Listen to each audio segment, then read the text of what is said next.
She didn't come to Seoul to fall in love with a monster. She came to build something that mattered, but the city had other plans, and so did the man who controlled it from the shadows.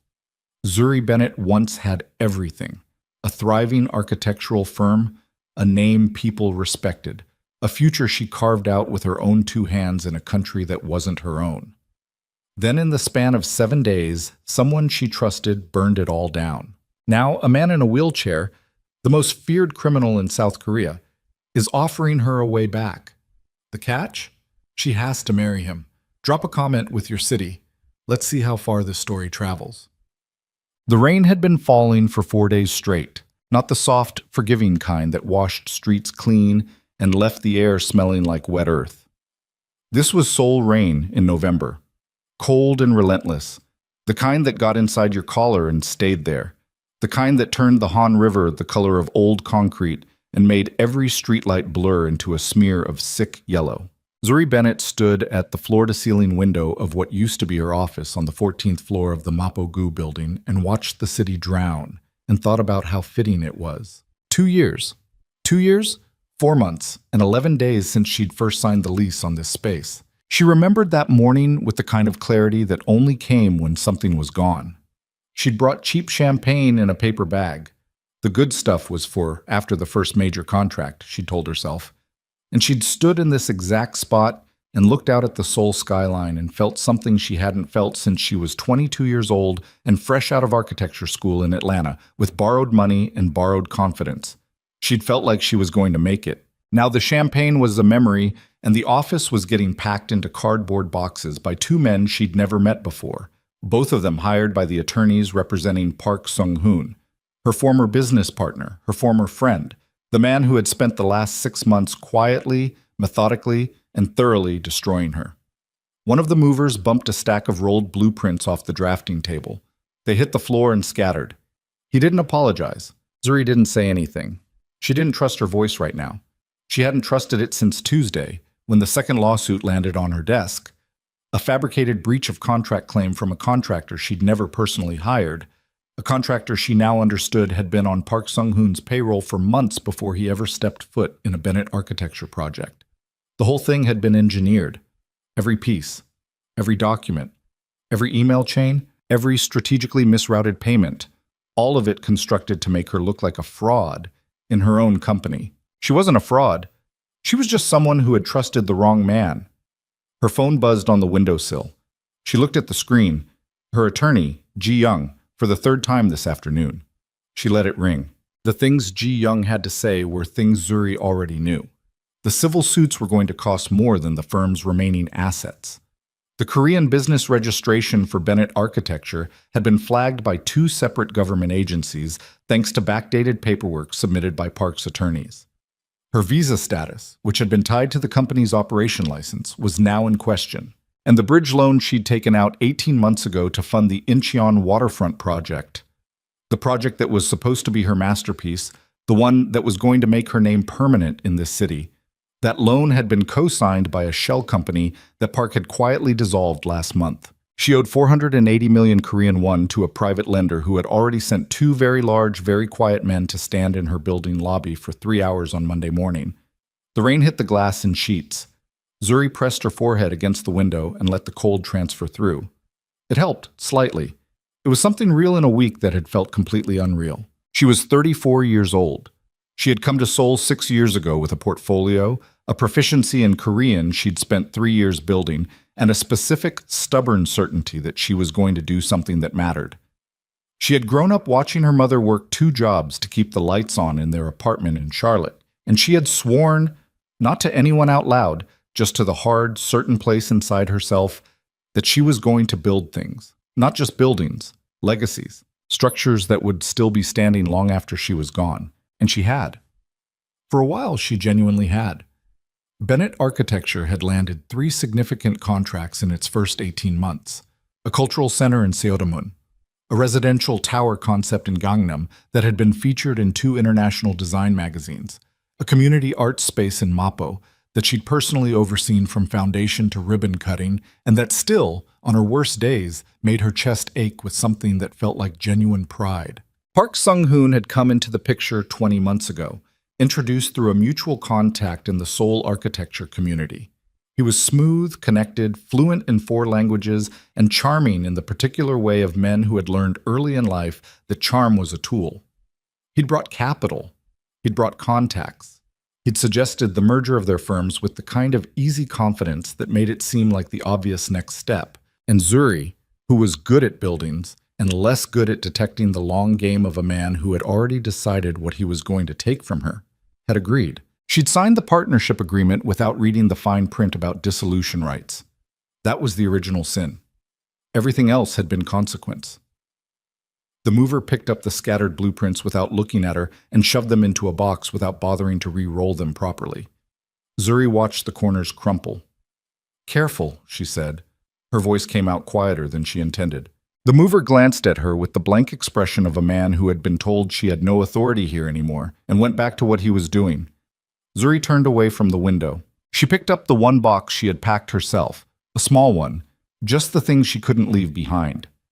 A framed photo of her mother standing in front of the Seoul Cultural Center on opening day, both of them squinting into the autumn sun. A small model of the Incheon waterfront proposal she'd built by hand 3 years ago, when the project was still just a dream and the world still made sense. A worn copy of a structural engineering text she'd had since graduate school, its spine cracked and its margins full of notes in 2 languages. She walked out of the office without looking back. The elevator was slow, and the lobby smelled like wet umbrellas. Outside, the rain hit her immediately, and she stood on the pavement for a moment, box under one arm, and let it soak through her jacket. A taxi splashed through a puddle 6 feet away, and the cold water hit her ankles, and she thought, with a clarity that surprised her, "I have nowhere to go." Not nowhere as in no physical location.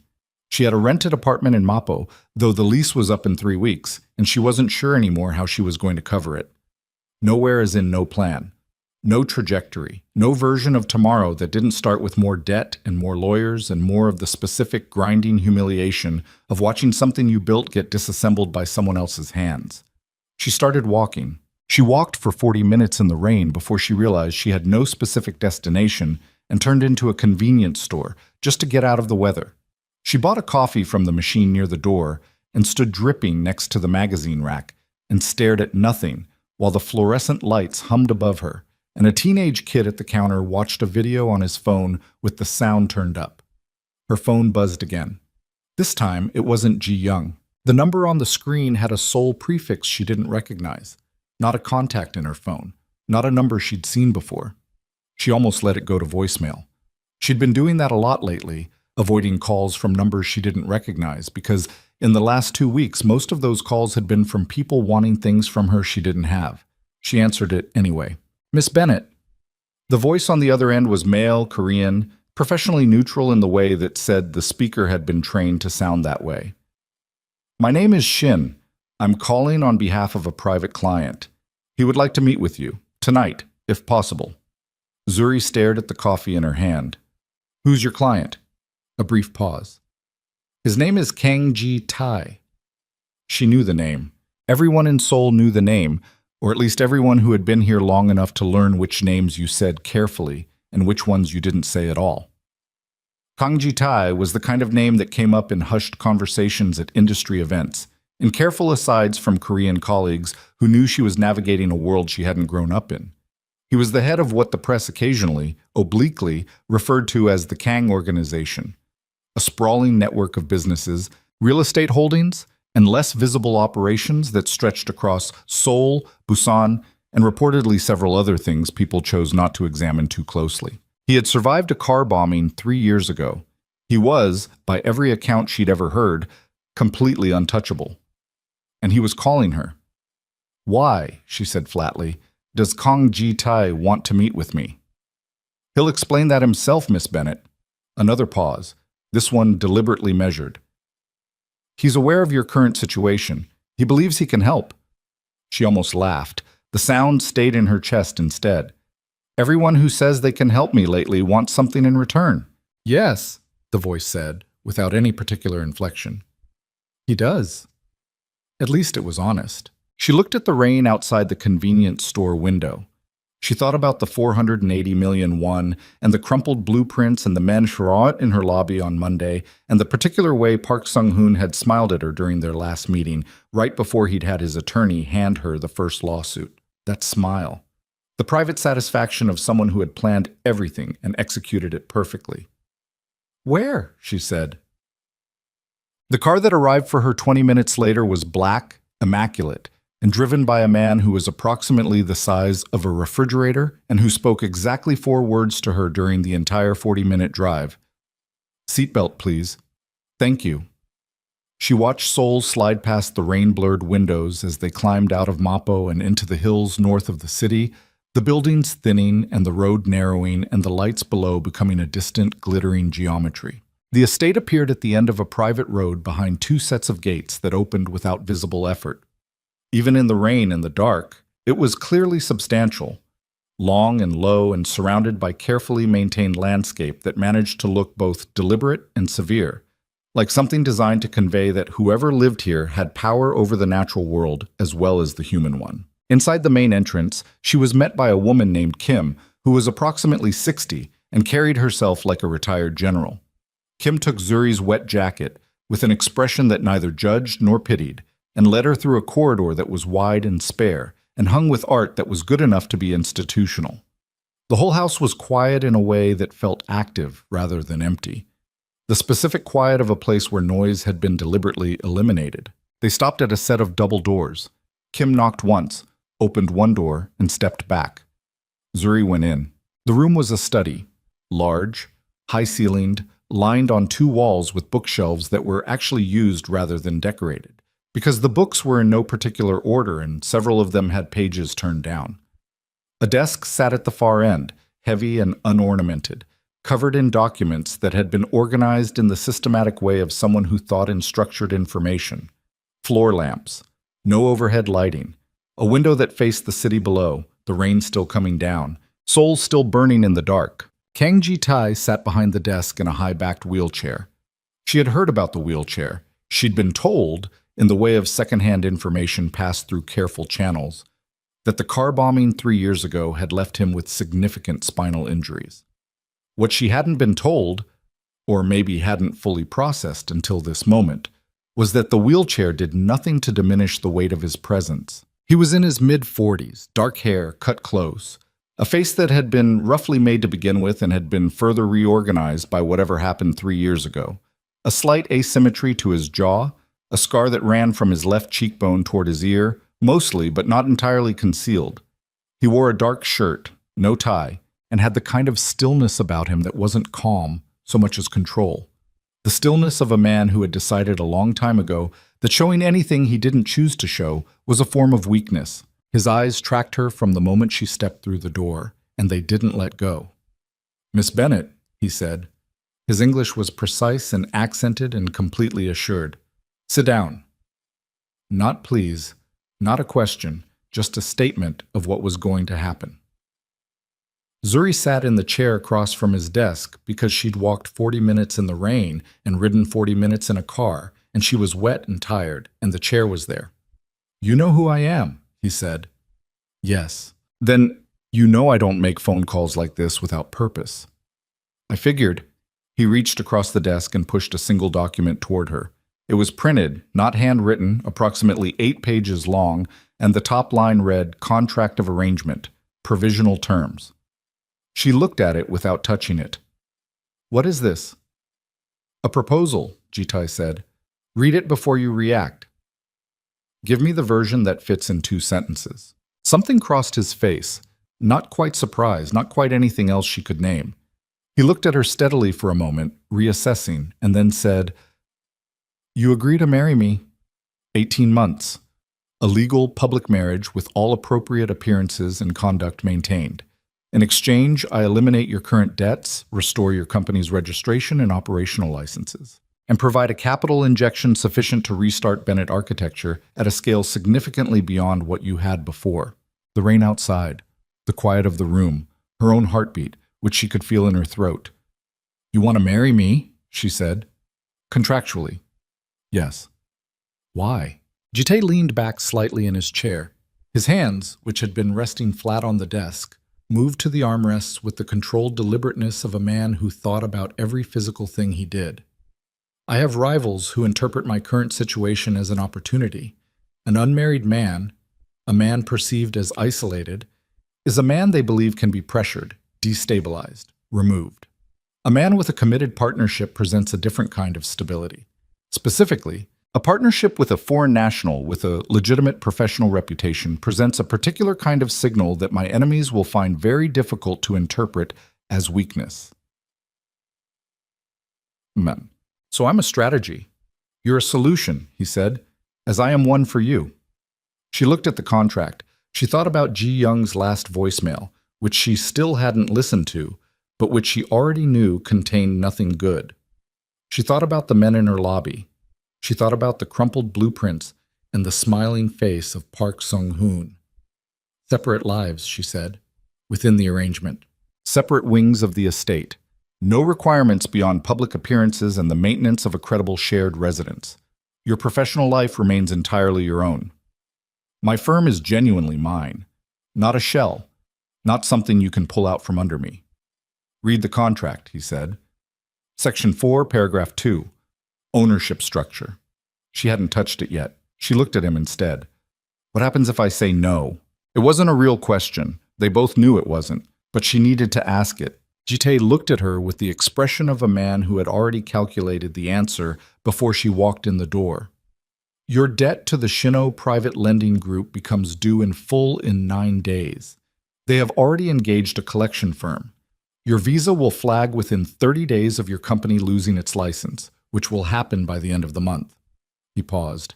You return to Atlanta with nothing, or you stay and build something. With you, adjacent to me, he had said. There's a difference. Zuri stared at him. She was 34 years old, and she had built a firm from nothing, and she had trusted the wrong man, and she had walked 40 minutes in the rain, and she was sitting in a room with the most feared criminal in South Korea, and he was offering her a way back, and it cost her name. It cost her name and 18 months and whatever she thought she'd imagined her future looking like. She pulled the contract across the desk. She started reading. The terms were thorough, and they were not cruel. She'd been half expecting them to be cruel. Some part of her had walked into this room braced for something predatory. An exit clause that would leave her worse off than when she'd started. A condition buried in subsection language that would give him leverage over her she didn't see coming. She read the contract twice, slowly, and what she found instead was precision. Section 1 covered the public terms of the arrangement. Legal marriage registration, a minimum of joint public appearances to be determined by a schedule they would agree on in advance, shared residence at the Kang estate outside Seoul, conduct consistent with a credible marital partnership.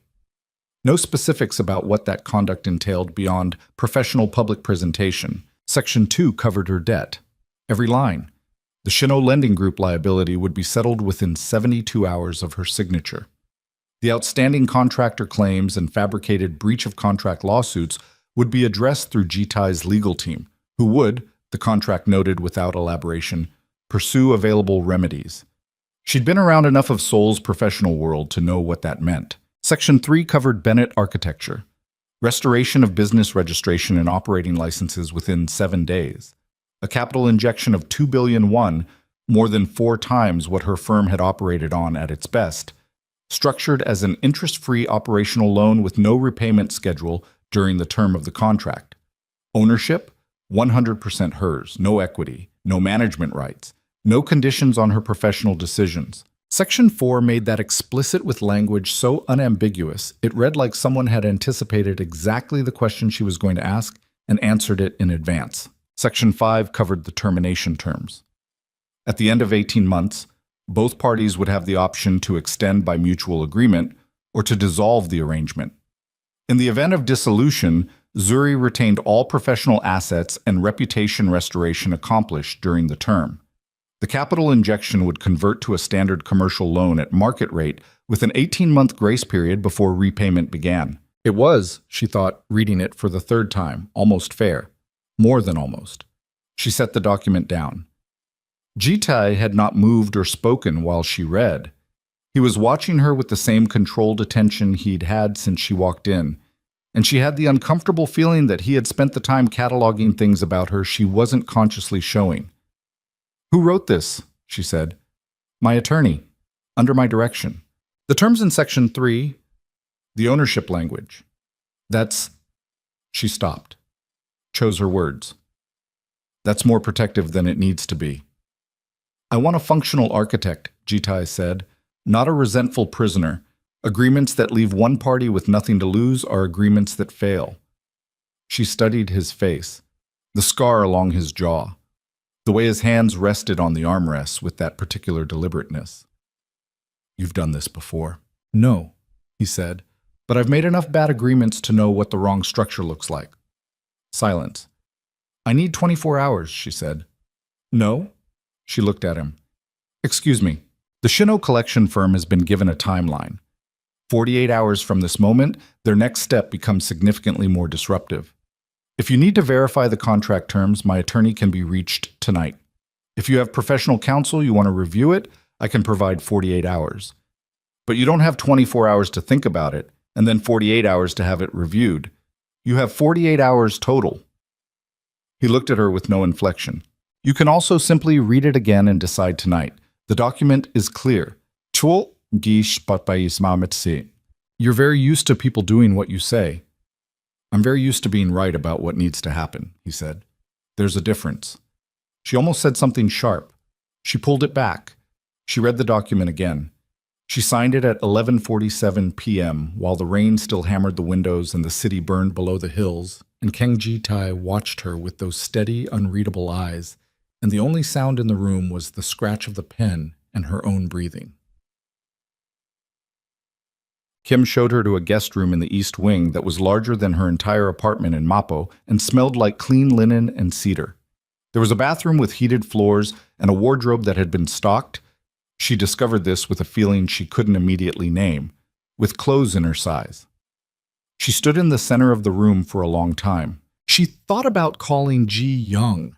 She thought about calling her mother in Charlotte, who was going to have feelings about this that Zuri didn't have the emotional bandwidth to manage right now. She thought about Park Sung-hoon sleeping peacefully somewhere in this city, satisfied with what he'd built and destroyed, completely unaware that the woman he'd dismantled had just signed her way into the orbit of the one man in Seoul, capable of making his comfortable future very uncomfortable. She didn't call anyone. She lay down on the bed in her still damp clothes and stared at the ceiling and thought about the contract. 18 months. She could do 18 months. She had done harder things for less. She fell asleep with the rain still coming down and woke in the gray pre-dawn quiet to the sound of the house beginning to move around her. Distant footsteps, the low sound of a door somewhere, the particular acoustic signature of a large building occupied by people who moved with discipline and purpose. She lay still for a moment, assembling herself. Then she got up, found the bathroom, found a change of clothes that fit correctly in the wardrobe, and tried to understand what her life was now. Breakfast was brought to her room. She ate alone and looked at the estate in daylight for the first time, which revealed it to be both larger and more interesting than she'd understood in the rain and the dark. The architect's part of her brain, which never fully turned off, took inventory automatically. The building was contemporary, but not aggressively so. Stone and steel and glass used with restraint, the kind of restraint that indicated either exceptional taste or an exceptional architect behind the original design. The landscape was formal in its structure, but harsh in its planting. Native Korean species, wind-shaped, growing into and around the architecture rather than being disciplined by it. It was, she thought grudgingly, beautiful in a severe sort of way. It was also, she thought less grudgingly, cold. Not in temperature. In quality. The way institutional spaces were cold. Efficient rather than inhabited. Like a building that had been designed and built and then never quite loved into being a home. She was still cataloging it through the guest room window when a knock came at the door. It was Shin, the same voice from the phone call, attached to a man who was approximately 40 and wore the kind of suit that was designed to not be noticed. He told her that Mr. Kang would see her in the main study when she was ready and that there were no standing time requirements, but that there were practical matters related to the arrangement that needed to be discussed before the end of the morning. She went. Jitae was already working when she arrived. Not performing work for her benefit, actually working, the desk covered in documents he was moving through with the focused efficiency of someone who had been at it for hours. He finished the paragraph he was reading before he looked up, and even then the look was the abrupt return to attention of a man pulling himself away from something important rather than a courtesy. "Coffee," he said. Not offering, observing. There was a second cup on the desk. She sat. She took the coffee. It was black and correct. "The press announcement will go out Friday," he said. "We'll describe the marriage as private and recent. The story that will circulate among people who matter is that we met through a professional introduction related to architectural development, and that the relationship moved quickly. You'll be introduced at an industry event in 3 weeks that I had already committed to attending. Questions will be deflected to a standard statement from my communications team." "What does the statement say?" He slid a single page across the desk. She read it. It was brief and carefully constructed, warm enough to be credible, opaque enough to be uninformative. "Fine," she said. "What about Bennett Architecture? You said 7 days for the license restoration." "My attorney contacted the relevant agency this morning. There's an administrative hearing Thursday. It should conclude by end of day." A pause. "Should. And the lawsuits being addressed." She looked at him. "That's a very broad thing to say." "Park Sung-hoon has certain interests that are currently being examined closely," Ji-tae said, without any particular change in his expression. "His legal team will be significantly occupied in the near future. The claims against you will be withdrawn." Zuri set her coffee down. "I want to be clear about something." "Go ahead." "Whatever happens to Park Sung-hoon, I need to not know about it." He looked at her steadily. "That can be arranged." "I'm not asking because I care what happens to him," she said. "I'm asking because I need to be able to function professionally in this city for the rest of my life, and there are things it's better not to be able to testify about." "You've thought about this carefully." "I've had about 8 hours," she said.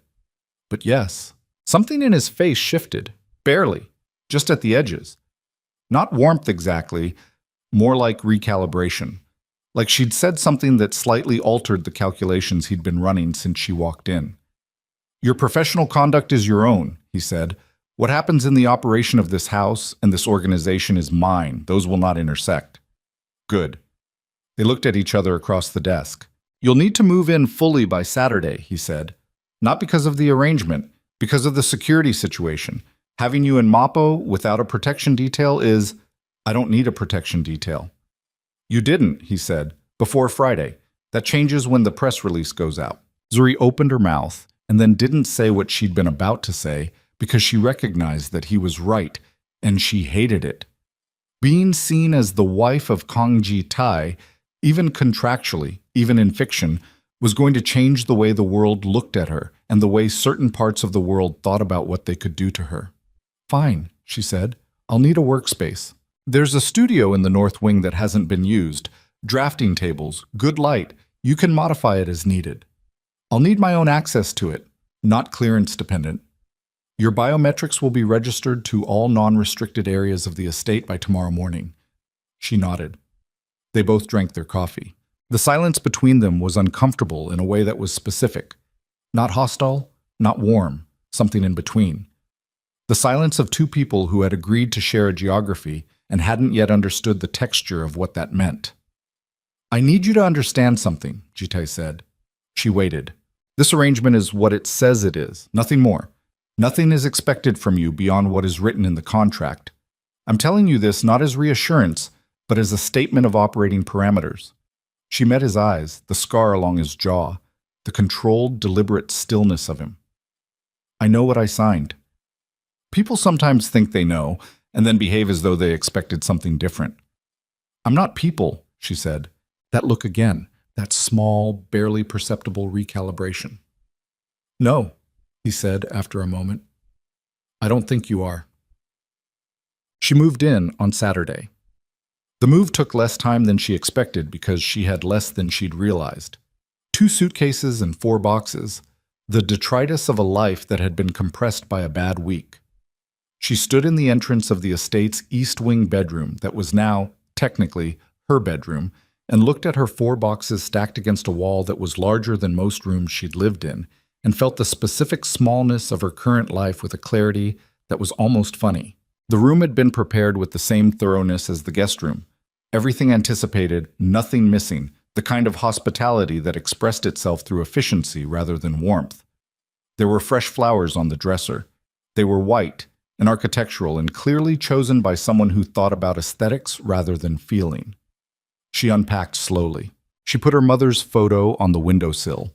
She put the Incheon model on the desk. She put her graduate school textbook on the nightstand. She stood in the middle of the room and looked at these three things and thought, "You have to be careful, Zuri. You have to be very careful what you let yourself feel about the situation you've put yourself in." Because it was already not quite what she'd expected. Kang Ji-tae was not what she'd expected. She'd expected cruelty or contempt or some version of the easy arrogance of powerful men who'd never been told no. What she'd found instead was something more difficult to categorize. He was cold, yes. He was controlled in a way that felt less like personality and more like armor. He asked nothing of her that wasn't in the contract, and he was scrupulously, impersonally fair. But there were things, small things. The clothes in her size in the guest room the night she arrived. The second coffee cup on the desk the next morning. The studio in the north wing he'd mentioned with a specificity, drafting tables, good light, that meant someone had thought about what she actually needed. She didn't know what to do with those things yet.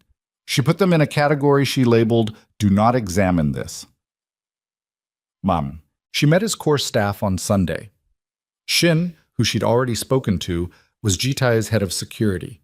Meticulous, unexpressive, one of those people who made you feel watched even when his eyes were pointed somewhere else. Kim was the estate manager and had clearly run the place with military precision for longer than Zuri had been in Korea.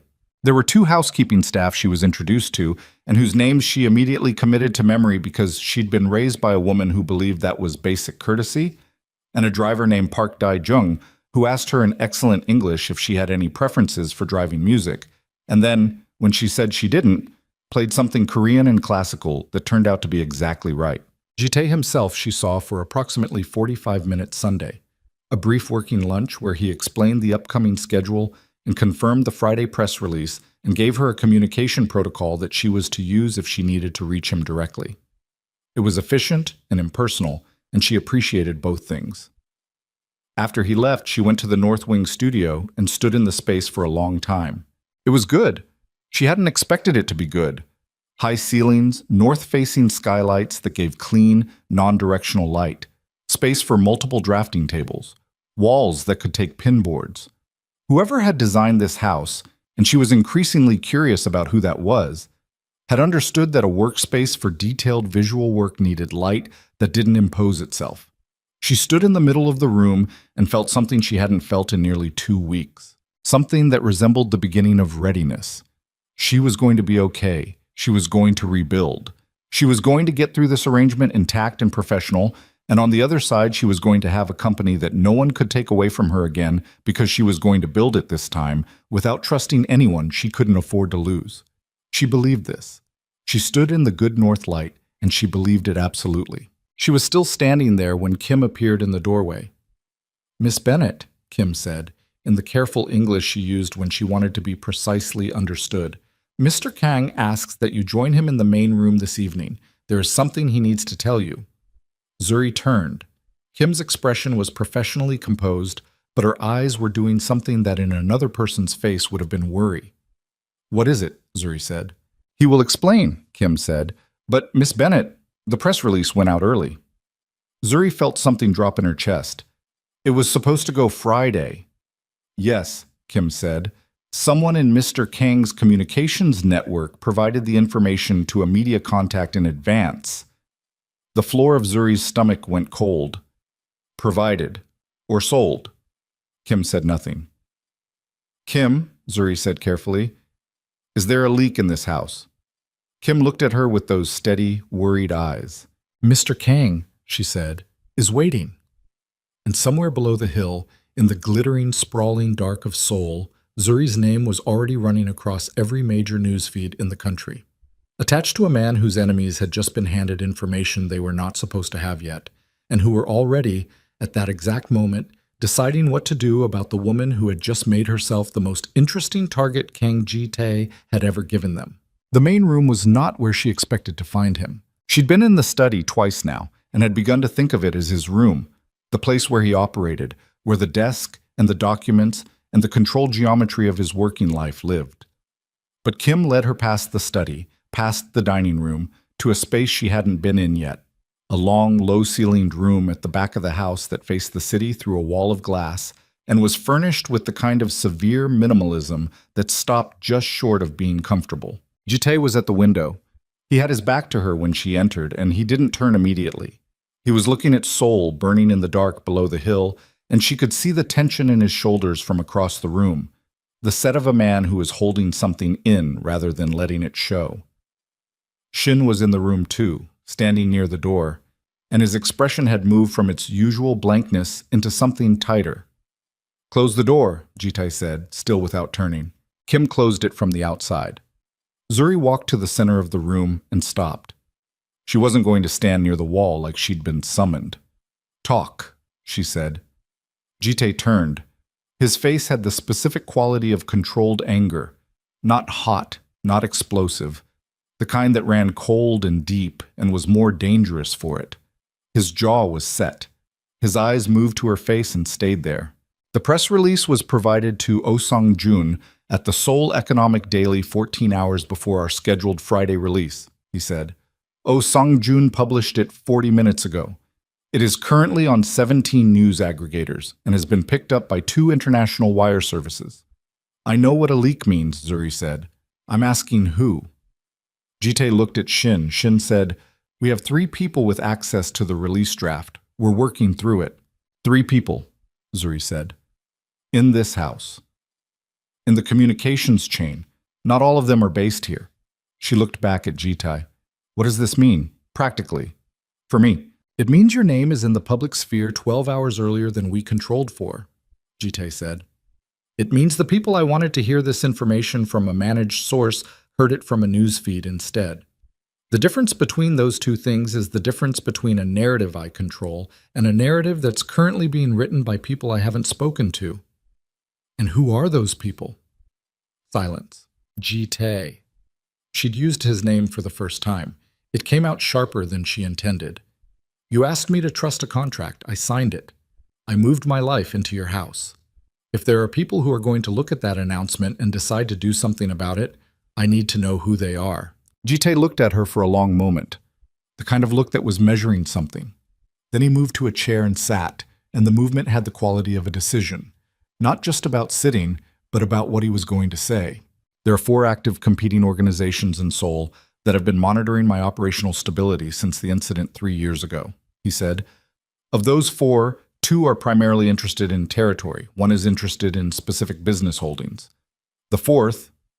He stopped. Something crossed his face. "The 4th is interested in me, personally, in what can be used against me personally. And now they know you have a wife. Now they know I have a wife they didn't know about until 40 minutes ago," he said, "which means they're currently asking what else they don't know about." Zuri sat down in the chair across from him because her legs were tired and her chest was doing something uncomfortable, and she needed to be level with him for this conversation. "You're telling me that whoever leaked the release may have done it specifically to destabilize your position. I'm telling you it's possible. Or someone in your organization just sold a story to a journalist for some quick money. Also possible. Those 2 possibilities have very different implications for what happens next." "Yes," he said. He looked at her steadily. "They do." She held his gaze. The scar along his jaw looked sharper in this light. He was tired. She could see it now that she was looking for it. The specific tiredness of someone who had been managing a crisis since before she woke up this morning and was refusing to let it show in any way that mattered. "What do you need from me?" she said. Something shifted in his expression. It was quick and he controlled it immediately, but she caught it. A flicker of something that might have been surprise. "Nothing tonight," he said. "Tomorrow Shin will review the security protocols with you. You'll have a detail assigned when you leave the estate. You won't be driving yourself anywhere for the foreseeable future." "I already agreed to that." "I know. I'm confirming the timeline moved up." She nodded. She looked at Shin, who was still standing near the door with his tight expression. "Have you eaten anything?" she said to Jitai. He blinked. It was the most unguarded physical response she'd seen from him. "What?" "It's 9:30. Kim brought me dinner at 7. I'm asking if you've eaten." A beat of silence. "That's not relevant," he said. "It's extremely relevant if you're going to spend the next 6 hours managing a crisis," she said. "I'll tell Kim." She stood up. She walked to the door. She was aware of his eyes on her back, carrying that same quality of recalibration she'd noticed before. She didn't examine it. She found Kim in the corridor. 3 days passed in the specific suspended quality of a situation that was building toward something you couldn't see yet. The news cycle, as Jitae's communications team had predicted, was intense and then brief. Kang Jitae and his unexpected American wife were a story for roughly 48 hours, long enough for 2 major Korean entertainment news sites to post pieces with stock photos of the Kang estate and very little actual information, long enough for 3 different Seoul society commentators to post analysis about what this meant for the Kang organization's trajectory. Not quite long enough for anyone to dig up anything they weren't supposed to have. Zuri gave no comment. She had been instructed not to, and she wouldn't have anyway. She spent those 3 days in the North Wing studio where Jitae's attorney had confirmed that Bennett Architecture's operating license had been restored as of Thursday morning. She had a company again. She had nothing in it yet. No staff, no active contracts, the capital injection not yet transferred while the paperwork finalized. But she had the legal structure, the name, the history of work that hadn't been erased regardless of what Park Sung-hoon had tried. She sat at one of the drafting tables in the good north light and started rebuilding. Not a business plan, not a strategy document. She started the way she always started, the way she'd started when she was 22 years old with borrowed money and borrowed confidence. She started drawing the Incheon waterfront concept. Her own, the real one, not the compromised version Park had steered her toward in the final months. She pulled it back up from memory and from the small model on her desk, and she started putting it back on paper, line by line, the way you excavated something buried. She was 3 hours into it the first time Jitae came to the studio. She heard the quiet sound of his wheelchair in the corridor before the knock, the specific acoustic signature of it that she was already learning, the soft mechanical precision, and said, "Come in," without looking up from the table. He came in.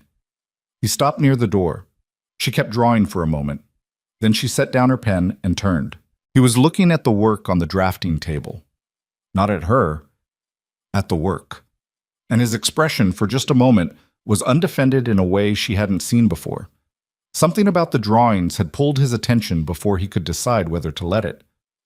"The Incheon waterfront concept," she said. "I know what it is," he said. "I've seen the original proposal." She stared at him. "You've seen my work. I reviewed your professional history before I called you." "Of course you did." She turned back to the table. "What do you need?" "Nothing," he said. "I was checking the studio was functional." "It is. Thank you for it." He didn't leave. She could feel him still there, still looking at the drawings. After a moment, he moved further into the room, and she was aware of him the way you were aware of something that displaced a lot of air, even when it moved quietly. "The east-facing cantilever on the main platform," he said, "on the original proposal. You changed the overhang calculation from the concept to the presentation model." She looked at him. "You read it closely enough to notice that." "I read things closely." "The original calculation was more structurally ambitious," she said. "Park thought it was too aggressive for a first major commission. I compromised." She paused. "I shouldn't have." Jitae looked at the drawing. "Put it back." "I intend to." Another silence. A different quality to it than the ones before. Less like 2 people holding their positions, and more like 2 people briefly inhabiting the same space without fighting it. "The leak has been identified," he said. She turned fully. "Who?" "A contract communications assistant who had been placed in my network by outside interests approximately 8 months ago." His voice was completely level. "He has been dealt with." "Dealt with," she repeated. "He is no longer a problem and he is unharmed," Jitae said. "I want to be precise about that because I don't want you building a narrative about this organization that isn't accurate." She looked at him for a moment. "Thank you for telling me." "You needed to know." Which organization placed him? A pause. The one that's interested in me personally. The fourth one. Yes, she thought about that. About what it meant that someone had been in his network for 8 months, feeding information, and hadn't been identified until now. About what that said about the scope of what Jitai was managing and the depth of attention his enemies were paying. How long has this been going on? She said. This particular campaign. He looked at her carefully, like he was deciding how much of the answer to give. Since the bombing, he said finally. 3 years. 3 years of someone trying to destabilize me, yes. He said it without self-pity and without performance. Just a fact. The wheelchair was supposed to finish it. When it didn't, they moved to other methods. Zuri looked at him. She looked at the scar and the wheelchair and the controlled, armored stillness of him and thought about what 3 years of sustained, coordinated assault on your position looked like from the inside. What it did to a person. What it required. She didn't say any of that. Then we'd better make this look convincing, she said. He held her gaze. Yes, he said. We'd better. But the first public appearance was at an architectural development forum in Gangnam, 2 weeks after the press release. It had been selected deliberately, a professional event rather than a social one, territory where Zuri had standing and legitimacy, where the narrative of how they'd met would be organic and verifiable. Jitae's team had briefed her extensively on the expected attendees, the relevant power relationships, the people who were watching, and what they were watching for. She stood in the bedroom mirror at 6:15 in the evening and looked at the woman in the dark green dress and told her to hold it together. She'd been dressed for important things before. She'd stood at the front of rooms and presented proposals and negotiated contracts and done all the things that required the version of herself that didn't flinch. But this was different, and she was aware of that with a clarity she wasn't going to share with anyone. This was performing a marriage to a man she'd known for less than 3 weeks, in a room full of people who knew him, some of whom were almost certainly watching for cracks. She put on her earrings, the simple gold ones her mother had given her, and went downstairs. Jitae was in the entrance hall. He was in a dark suit, precisely cut, and the wheelchair somehow disappeared when you actually looked at him. Not because it wasn't there, not because she stopped seeing it, but because the force of his presence simply took up all the available attention. He was looking at his phone when she came down the stairs, and when he looked up and saw her, the phone stopped being what he was thinking about. He didn't say anything for a moment. You look... He stopped, chose a different formulation. You're ready? I've been ready for 20 minutes, she said. Something twitched at the corner of his mouth. Not quite a smile, the ghost of one. Then let's go. The room knew who he was the moment he entered it. She felt it, the particular atmospheric shift of a space, recognizing a power it could not entirely account for. Conversations didn't stop exactly, but they adjusted. Postures changed, the specific social alertness of people who were successful enough to know which arrivals mattered moved through the room like a current. And then people looked at her. She kept her chin up. She kept her shoulder near his, near enough to read as partnership without being performative about it. She smiled at the right moments and spoke Korean with the fluency she'd built over 6 years, and shook hands with people whose names she'd memorized from the briefing and watched the room recalibrate its understanding of Kang Ji-tae in real time. He was different here than he was at home. Not more human, exactly, but more present in the way of someone who was very good at existing in a room and knew it. He introduced her simply, always by name, never by explanation, in a way that said she didn't require explanation. He let her take conversational leads when they were in her territory and took them back when they were in his, and the handoff between them was, she thought, probably more natural than it had any right to be. They were an hour in when she felt the first specific wrongness. A man across the room, not looking at Jitai, looking at her. He was perhaps 50, well-dressed, with the kind of soft, expensive face that had never needed to be hard because other people had always been hard on his behalf. He was with a group she'd been briefed on, associates of the CO family, one of the 4 competing organizations. He looked at her the way someone looked at a calculation they were running. She didn't react. She turned slightly so Jitae was in her line of sight and said quietly, "The man in the gray suit near the East Bar. He's been watching me for 10 minutes. Jitai didn't look. Seo Mingyu's father's associate, Nam Tae-sik. A pause. He's not watching you. He's watching what I do about the fact that he's watching you. That's a distinction that doesn't make me feel better.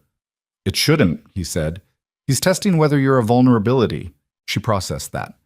And what do we do about it? Nothing. He looked at her now directly. We do nothing. Looking unbothered is the response. She held his gaze. I'm not bothered.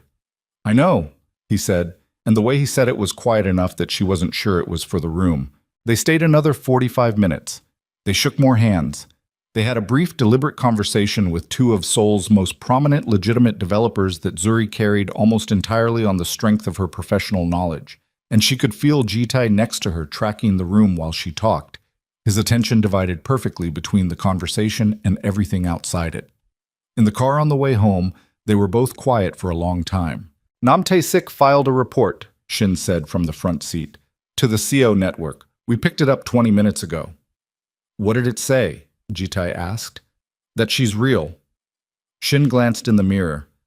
That she's not what they expected. Jitai said nothing.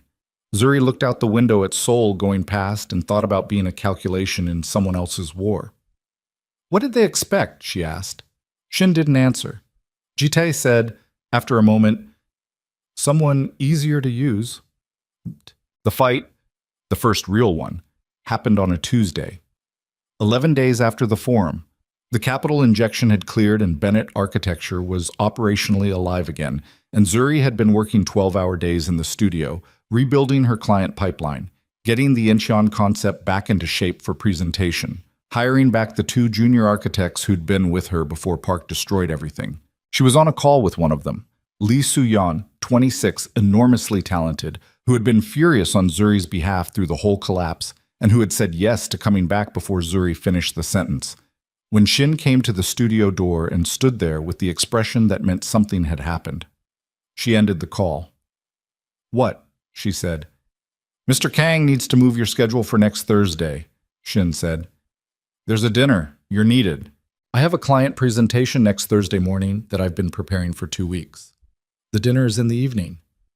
The dinner prep, the briefing, She stopped. What dinner? Representatives from the Hana Investment Group. They're potential investors in a legitimate hospitality development Mr. Kang is pursuing. They want to meet his wife. She looked at Shin. Tell Mr. Kang I'll be available from 7. I need the full day. Shin's expression did a small, careful thing. He was hoping from 4. Then he should have asked me 3 days ago. She went back to her work. 30 minutes later, Jitai came to the studio himself. She heard the wheelchair in the corridor and kept her eyes on her drafting table and breathed through the particular bracing sensation of a confrontation she'd known was coming. Shin relayed your message, he said from the doorway. Good. 4 o'clock is necessary for the preparation timeline. I have a client presentation, she said, turning. A real one. My first since the company restarted. I have been building this for 2 weeks, and I am not cutting the final preparation day short because someone didn't coordinate the calendar correctly.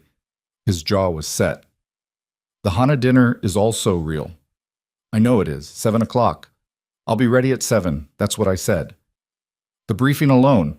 Then send me the briefing documents and I'll read them during lunch on Wednesday. She held his gaze.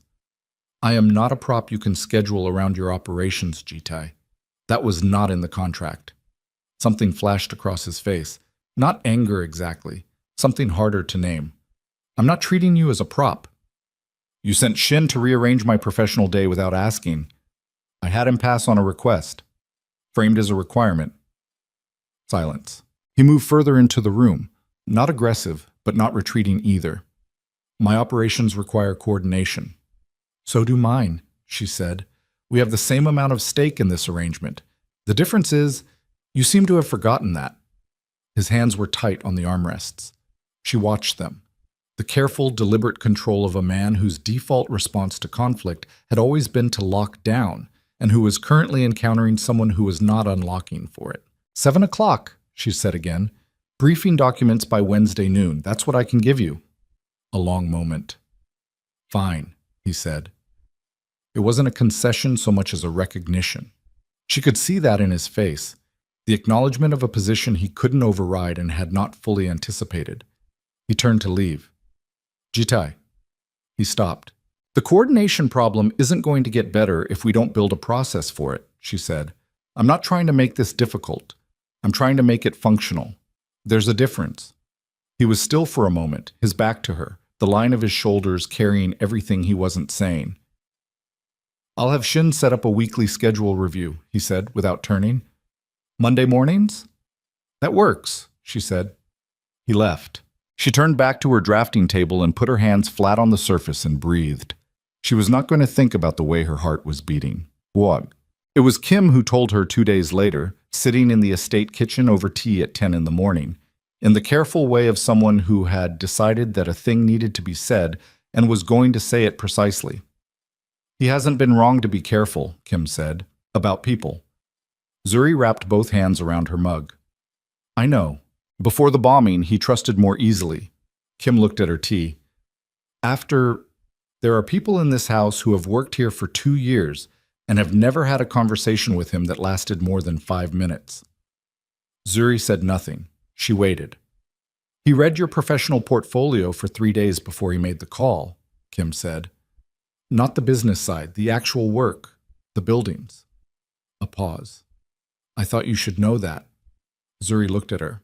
Kim stood, picked up her tea, and returned to the business of running the house. Zuri sat there for a long time. She sat there long enough that the tea went cold, and she thought about a man who had read her buildings for 3 days before he decided to call her. And she thought about the second coffee cup that had been on the desk that first morning, and the studio with the good north light, and the way his face had gone undefended for just a moment when he looked at the Incheon drawings. She thought, do not examine this. She thought, you have 11 months left in this contract. She thought, be very, very careful, Zuri. But that night at dinner, they had taken to eating in the same room, not together exactly, but in the same space, each with their own work, a habit that had developed without either of them acknowledging it. She looked up from her laptop and found him looking at her. Not calculating, not assessing, just looking. He looked away immediately. Back to his documents. His face closed like a door. She looked back at her screen. Neither of them said anything. And somewhere in the city below the hill, a meeting was taking place in a private room that neither of them knew about yet. A meeting between 3 men and a woman who moved through Seoul's underworld without leaving visible tracks. A meeting in which Zuri Bennett's name was written on a whiteboard in red, and beneath it, 2 words that meant the same thing in any language: leverage, use her. And the decision that was made in that room was going to reach the estate on the hill within 72 hours.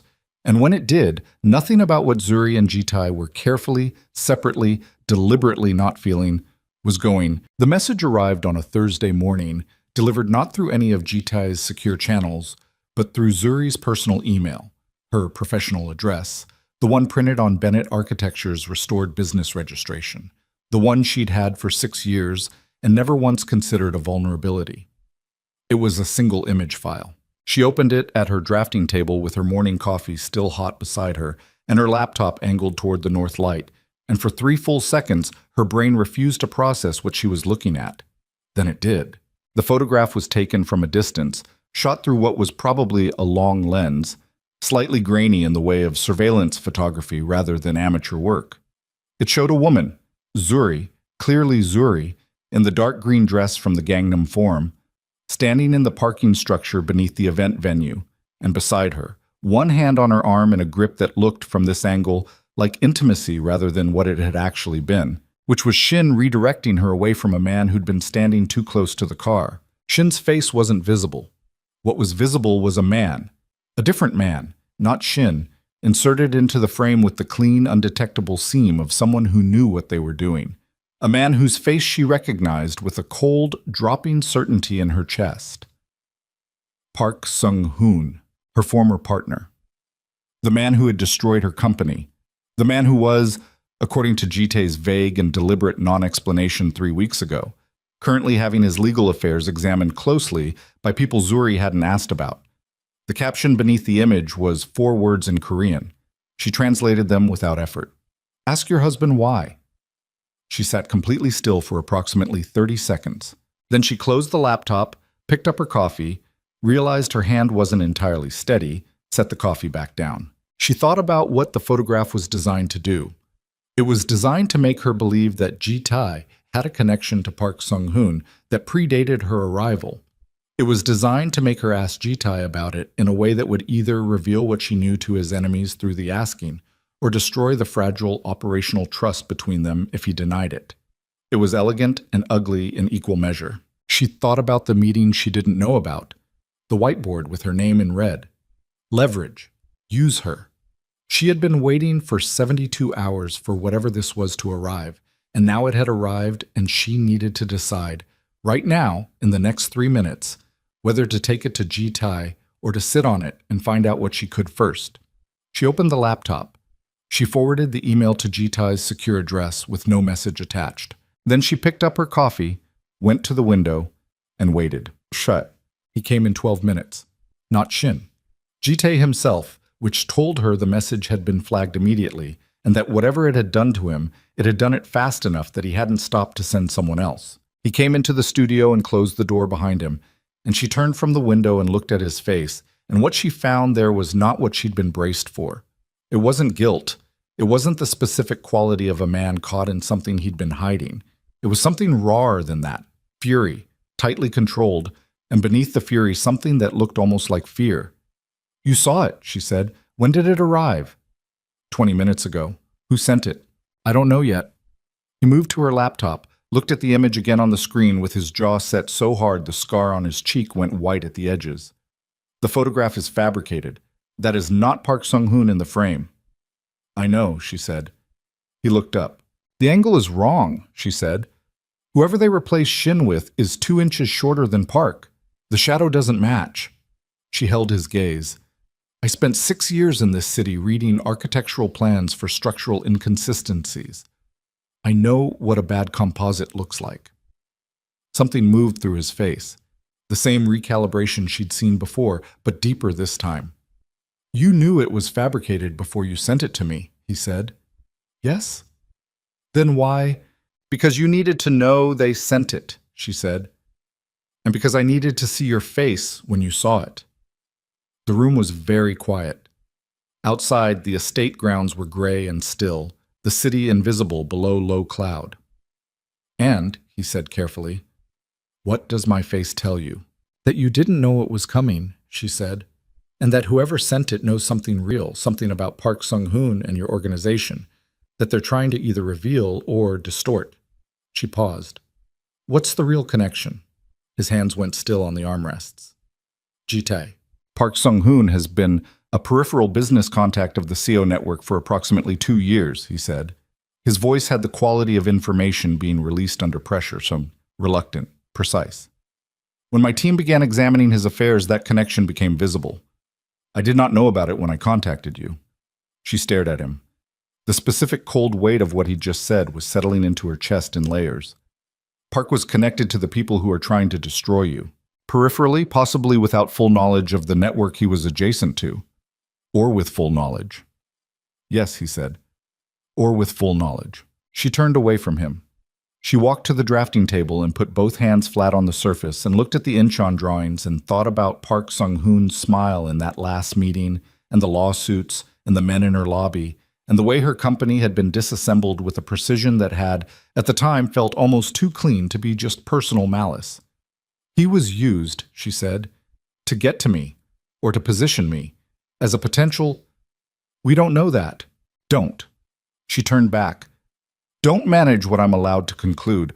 Was my company destroyed as a means of making me vulnerable enough to come to you?" The silence that followed was the kind that had weight. "I don't know," Ji-tae said, and she believed him, which was its own kind of terrible. That level of coordination, engineering your vulnerability to create a pretext for our contact, would require foreknowledge of my response to your situation that I find difficult to but it's possible. Another silence. "It's possible," he said. She looked at him. She looked at the scar, and the controlled fury, and the wheelchair, and the 3 years of sustained assault on his position, and she thought, everything I thought I was running from, I ran directly into. She thought, Park Sung-hoon didn't just take her company.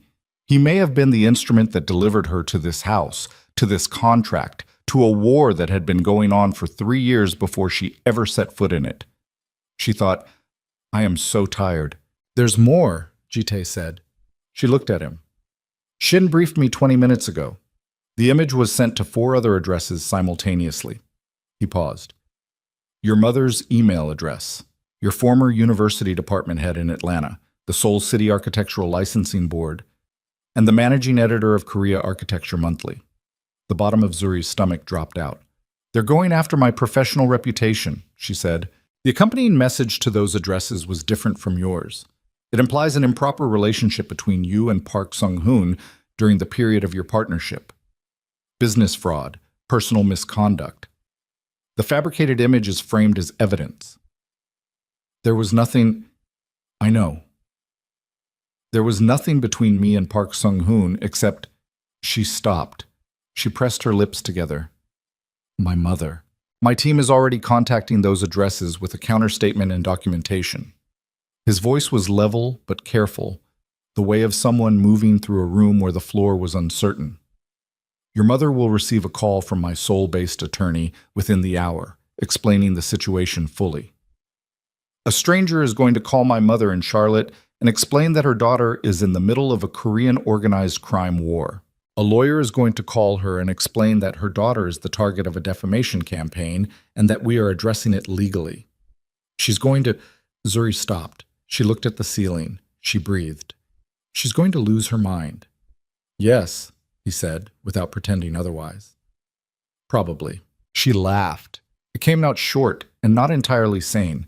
She pressed her fingers against her eyes and stood there for a moment in the gray light and tried to find the bottom of this situation, the place where the falling stopped. Why your mother's address? He said. It wasn't a rhetorical question. She dropped her hands. To hurt me, she said. To make me scared enough to make a mistake. Or to make you think I'm a liability. She looked at him. Is that what you think? No, he said, immediately, with no qualification. She held his gaze. Your enemies are very good.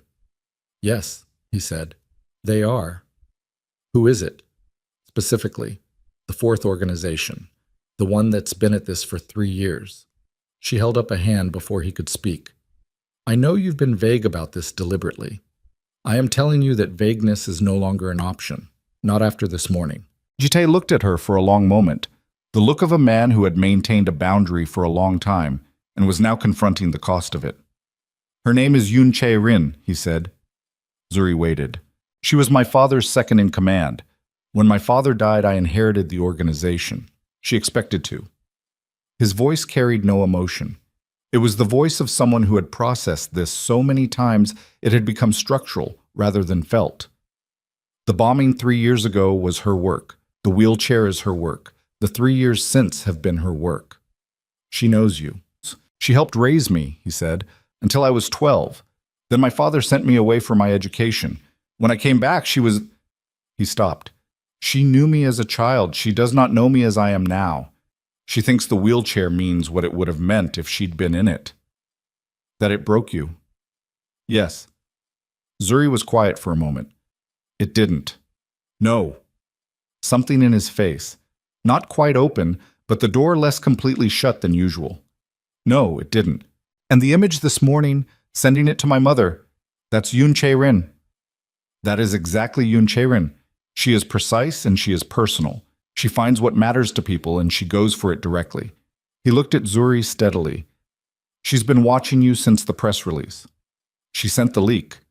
Her assets sent it. Yes. So she has a map of what matters to me, Zuri said. My mother, my professional reputation, my company. She paused. And you.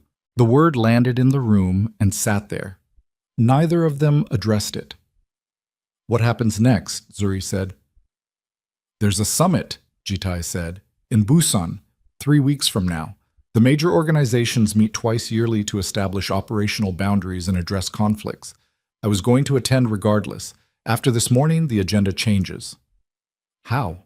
I have to bring evidence of Yoon Chae-rin's 3-year campaign to the other organizations and force a formal position. Either they stand with her or they don't. If they don't, she loses the network support that makes her dangerous. If they do, then we have a different problem.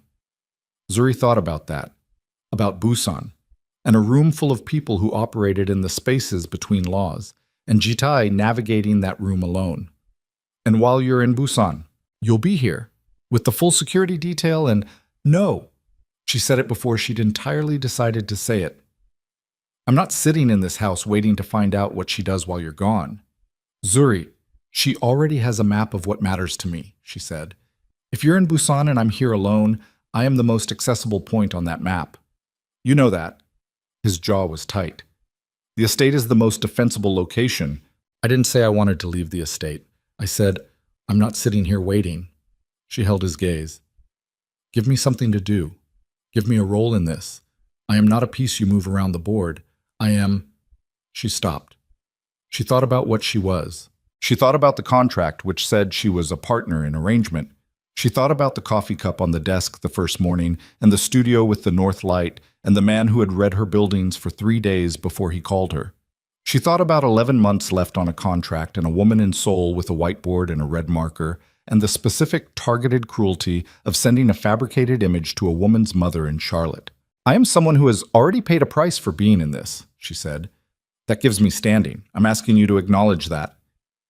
The room was very still. Jitai looked at her for a long time, long enough that she felt the weight of it like something physical.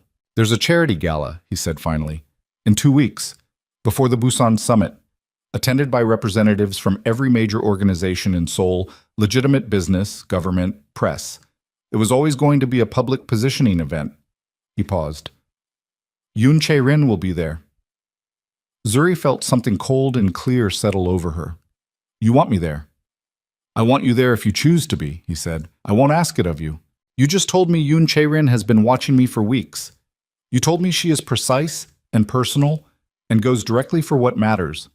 And you're asking if I choose to walk into a room with her. Yes. That's a very honest question. I've found dishonesty to be structurally inefficient, he said. She almost laughed again. This time it was real enough to be felt. I'll be there, she said. He nodded. He started to turn, and she said his name again, and he stopped, and she looked at him with the gray light between them and the city hidden below the cloud and the image still open on her laptop, the fabricated, ugly, precisely targeted image, and said the thing she'd been sitting on since Kim told her about the 3 days he'd spent reading her buildings.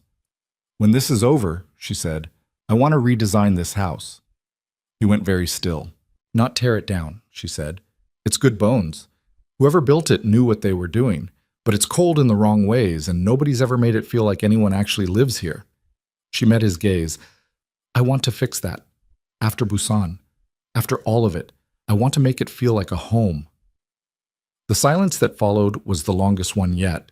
She watched something cross his face that she couldn't name, something that didn't have a word in English or Korean, something that was made of equal parts loss and arrival, and the specific terrifying recognition of a thing you have wanted. He didn't answer her. Not that night. She'd said the thing about the house, about the cold and the bones, and making it feel like someone lived there. And something had crossed his face that she couldn't name, and then he'd looked at her for 3 seconds that felt like considerably longer, and then he'd said quietly, "Get some sleep," and left. She stood in the studio in the gray light and listened to the sound of his wheelchair in the corridor until she couldn't hear it anymore. She didn't sleep much. The 2 weeks before the gala moved the way time moved before something terrible. Too fast in the days and too slow in the hours. Each morning arriving before she was ready, and each night stretching into the kind of dark that made the mind run things it shouldn't run. Shin briefed her 3 times. The gala was at the Hanam Grand, a venue that occupied 2 floors of one of Seoul's most deliberately impressive hotels, the kind of place where the architecture was designed to remind you of your smallness. The guest list was 600 people. Of those 600, Shin estimated roughly 40 with direct operational connections to one or more of the 4 organizations. Another 60 with financial ties. The rest were legitimate: politicians, executives, celebrities, journalists.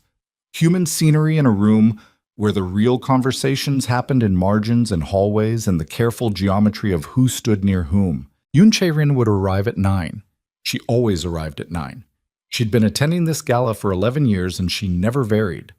Zuri wrote that down. She also wrote down everything else Shin told her about Yoon Chae-rin, building a picture the way she built a structural analysis, methodically, looking for load points, looking for the places where the weight was actually carried. 53 years old, raised in Busan, educated in Tokyo, moved through Seoul's underworld with the absolute assurance of someone who'd been operating in it since before many of its current players were born.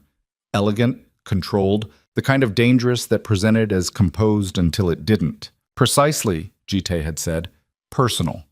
She went directly for what matters. Zuri looked at her notes and thought, then we have something in common. Pesk. The night of the gala, Jitae came to her door. She was dressed and ready. Black this time. A dress that was architectural in its own way, precise and unadorned, nothing that could be read as trying. She'd done her own makeup with the deliberateness of someone preparing for a professional presentation, and she'd put her mother's earrings in again and stood in the mirror and said to herself, "You know what this room is. You've been in hard rooms before." When she opened the door, Jitae was in the corridor in a black suit with a white shirt and no tie, and he looked at her the way he'd looked at her at the Gangnam Forum, that arrested moment before he controlled it. And this time he didn't look away as quickly. "You look ready," she said. "I know. Let's go." The corner of his mouth. Almost. In the car he handed her a phone she didn't recognize. "Secure line," he said. "Shin's number is the only contact. If I'm not accessible and something happens, you call Shin. Not me. Shin." "Why not you?" "Because if something is happening to you, it means something is also happening to me, and Shin will be the one with the ability to respond." He held her gaze. "Don't argue with me about this." She took the phone. "I'm not arguing." "You were about to." "I was about to ask a clarifying question. There's a difference." She put the phone in her clutch. "What are we walking into?" Jitae looked at his hands for a moment. That deliberate stillness, that control. Yoon Chae-rin will have allies in the room. Not all of them will be known to us. The purpose of tonight, from her perspective, is to read our position before Busan. She'll want to know if we're fractured, if the campaign against you created distance. So we can't be fractured. We can't appear fractured. He looked at her. There's a distinction. Are we fractured? The car moved through Seoul's lit-up dark, the hotel's tower visible ahead, glowing.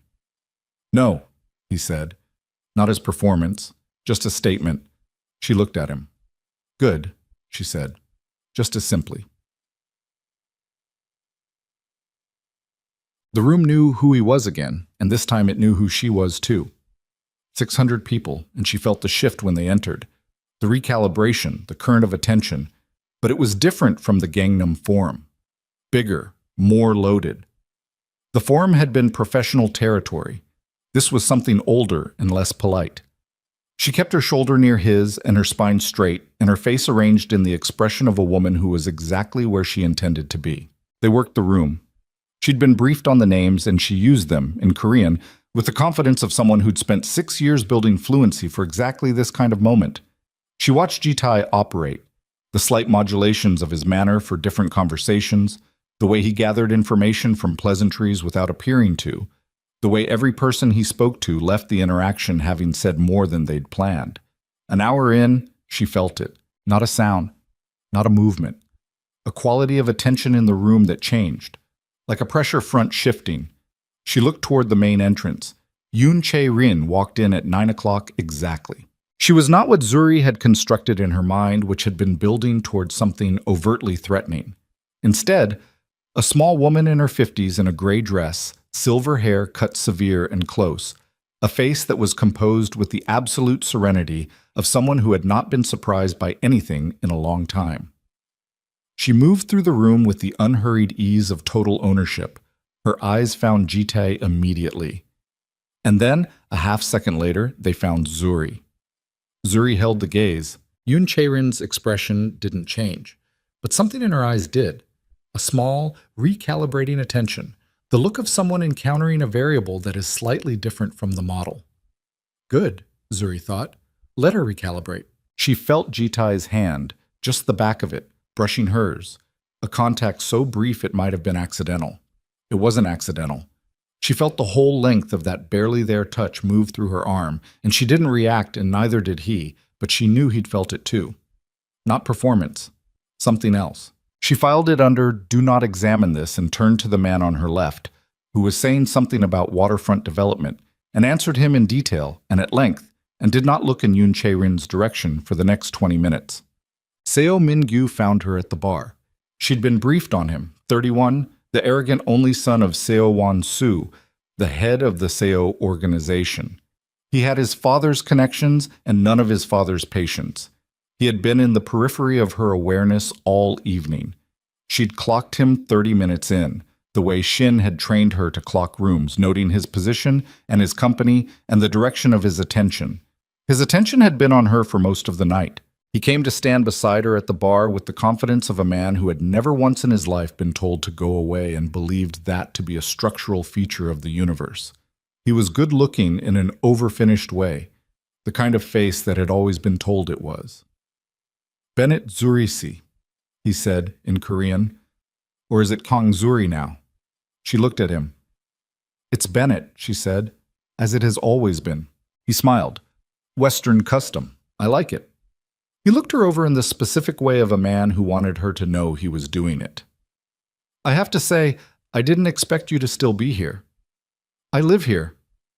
I mean at the gala." His smile stayed pleasant and easy, and his eyes stayed doing something else entirely. "After the photographs last week, I thought perhaps the arrangement might have become complicated." She picked up her drink. Arrangements between adults are rarely as complicated as people who aren't involved in them imagine. "You're very composed." "I'm very bored by this conversation," she said, which is the same thing from the outside. His smile didn't move, but his eyes got sharper. He stepped a fraction closer, not touching, but making the spatial claim of a man who was used to making spatial claims. "He's using you," he said, quieter now. "Whatever he told you the arrangement was, it's not what it is. You're a position piece in a game that started before you got here." "That's interesting," she said. "Are you warning me, or are you making a pitch? Can I be doing both?" "You can do anything you like," she said. "You're doing neither effectively." She stepped back, creating the space he'd removed, and looked at him directly. "Tell your father I said hello." She started to move away. His hand came down on her arm. Not hard, but definite. A grip. The specific, casual ownership of a man expressing that he wasn't done. She went completely still. The bar was loud. The room was loud. 3 feet away, a conversation about real estate was happening between two men in identical dark suits. Across the room, she couldn't see Jitae's position. She couldn't see Shin. She looked down at Seo Min-gyu's hand on her arm. She looked up at his face. "Take your hand off me," she said. Quietly. Clearly. The voice of someone who was not afraid and was not performing not being afraid. He didn't. "I'm trying to help you," he said. "After Busan, the situation around Kang Ji-tae is going to change significantly. You want to be positioned correctly when it does." "You're telling me about Busan," she said. "That's interesting. That's very interesting." She looked at his hand again. "If you're not going to remove that, I'm going to do it for you, and then I'm going to walk directly across this room and repeat this conversation word for word to my husband. You can calculate what happens after that yourself." A beat. He let go. She walked away without hurrying. She moved through the crowd with her heartbeat in her ears, loud and steady, and found Jitae near the east end of the room in a cluster of 3 other men. She came to stand beside him, and he looked at her face, and the conversation he was in stopped. "Excuse me," he said to the other men, in a tone that didn't invite argument, and turned to her. "Seo Min-gyu told me that after Busan, the situation around you is going to change significantly," she said, quietly and directly. He knew to reference Busan. He knows something about what's planned. Jitae's face went absolutely still. "He had his hand on your arm," he said. "He doesn't anymore." She held his gaze. "He knows about Busan, Jitae." Something moved through his eyes, cold and rapid and deeply dangerous. He looked across the room toward the bar and then back to her face. "Are you all right?" "I'm fine." The Busan information. I heard you. His voice was low and controlled, and underneath the control was something she'd never heard from him before, something that ran too hot for the armor he usually kept in place. He looked at her for one more second, just her face, just checking, and then pulled out his phone. Shin appeared from somewhere in the crowd 40 seconds later. She stood next to Jitae while he spoke to Shin in rapid, quiet Korean that she caught most of and didn't interrupt, and she was aware of his left hand on the armrest of his wheelchair and the way his knuckles had gone white. She was aware of that, and she was aware of her own heartbeat, and she was aware in the specific way you became aware of things that were already true but that you hadn't finished admitting, that none of what she was feeling right now was contractual. They found her 20 minutes later. Not Seo Min-gyu, not Yoon Chae-rin.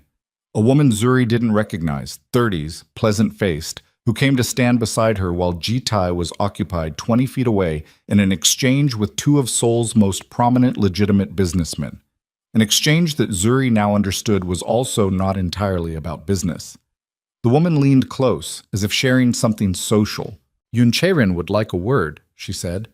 In English, accented, precise. Privately. The terrace on the north end, 2 minutes.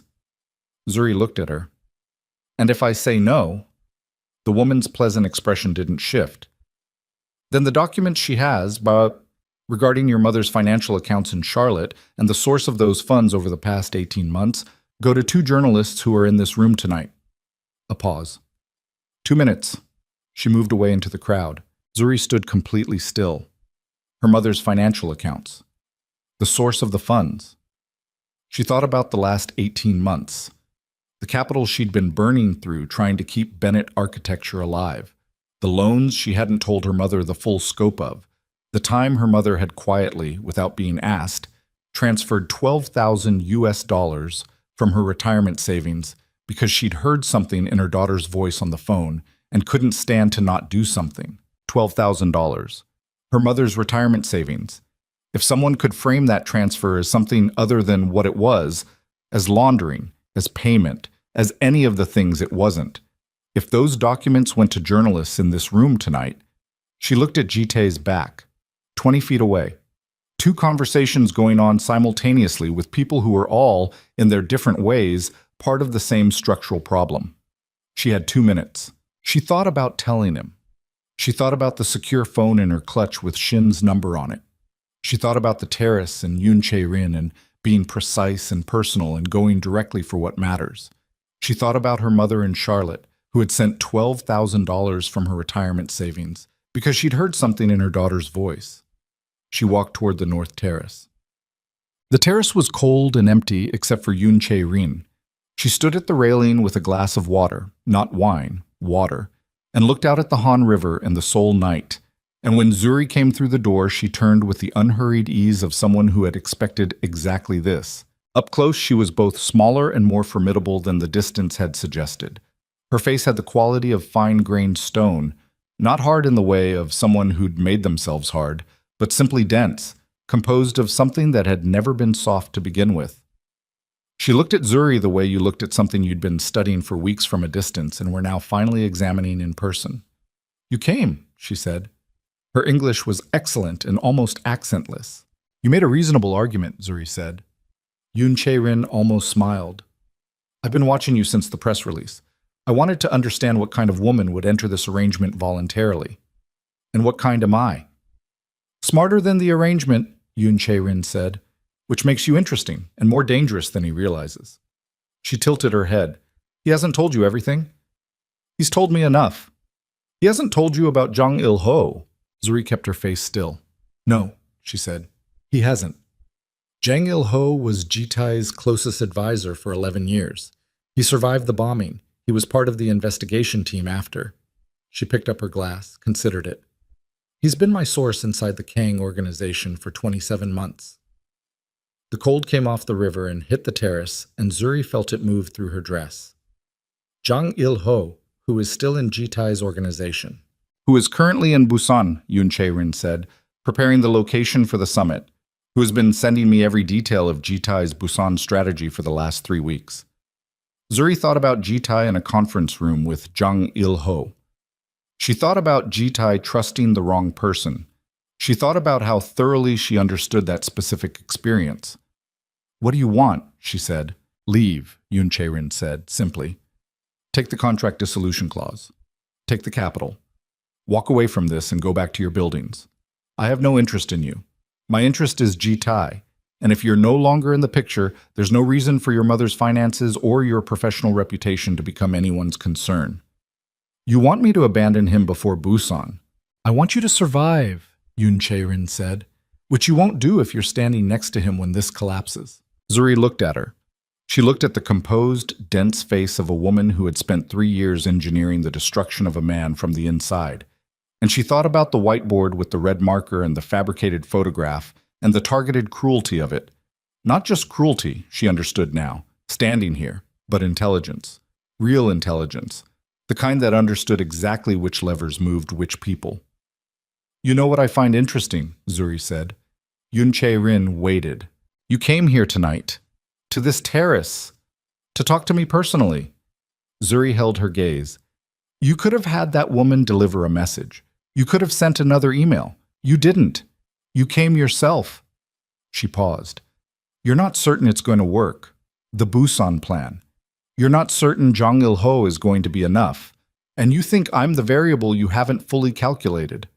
Something in Yoon Chae-rin's face. Quick and immediately controlled. There it was.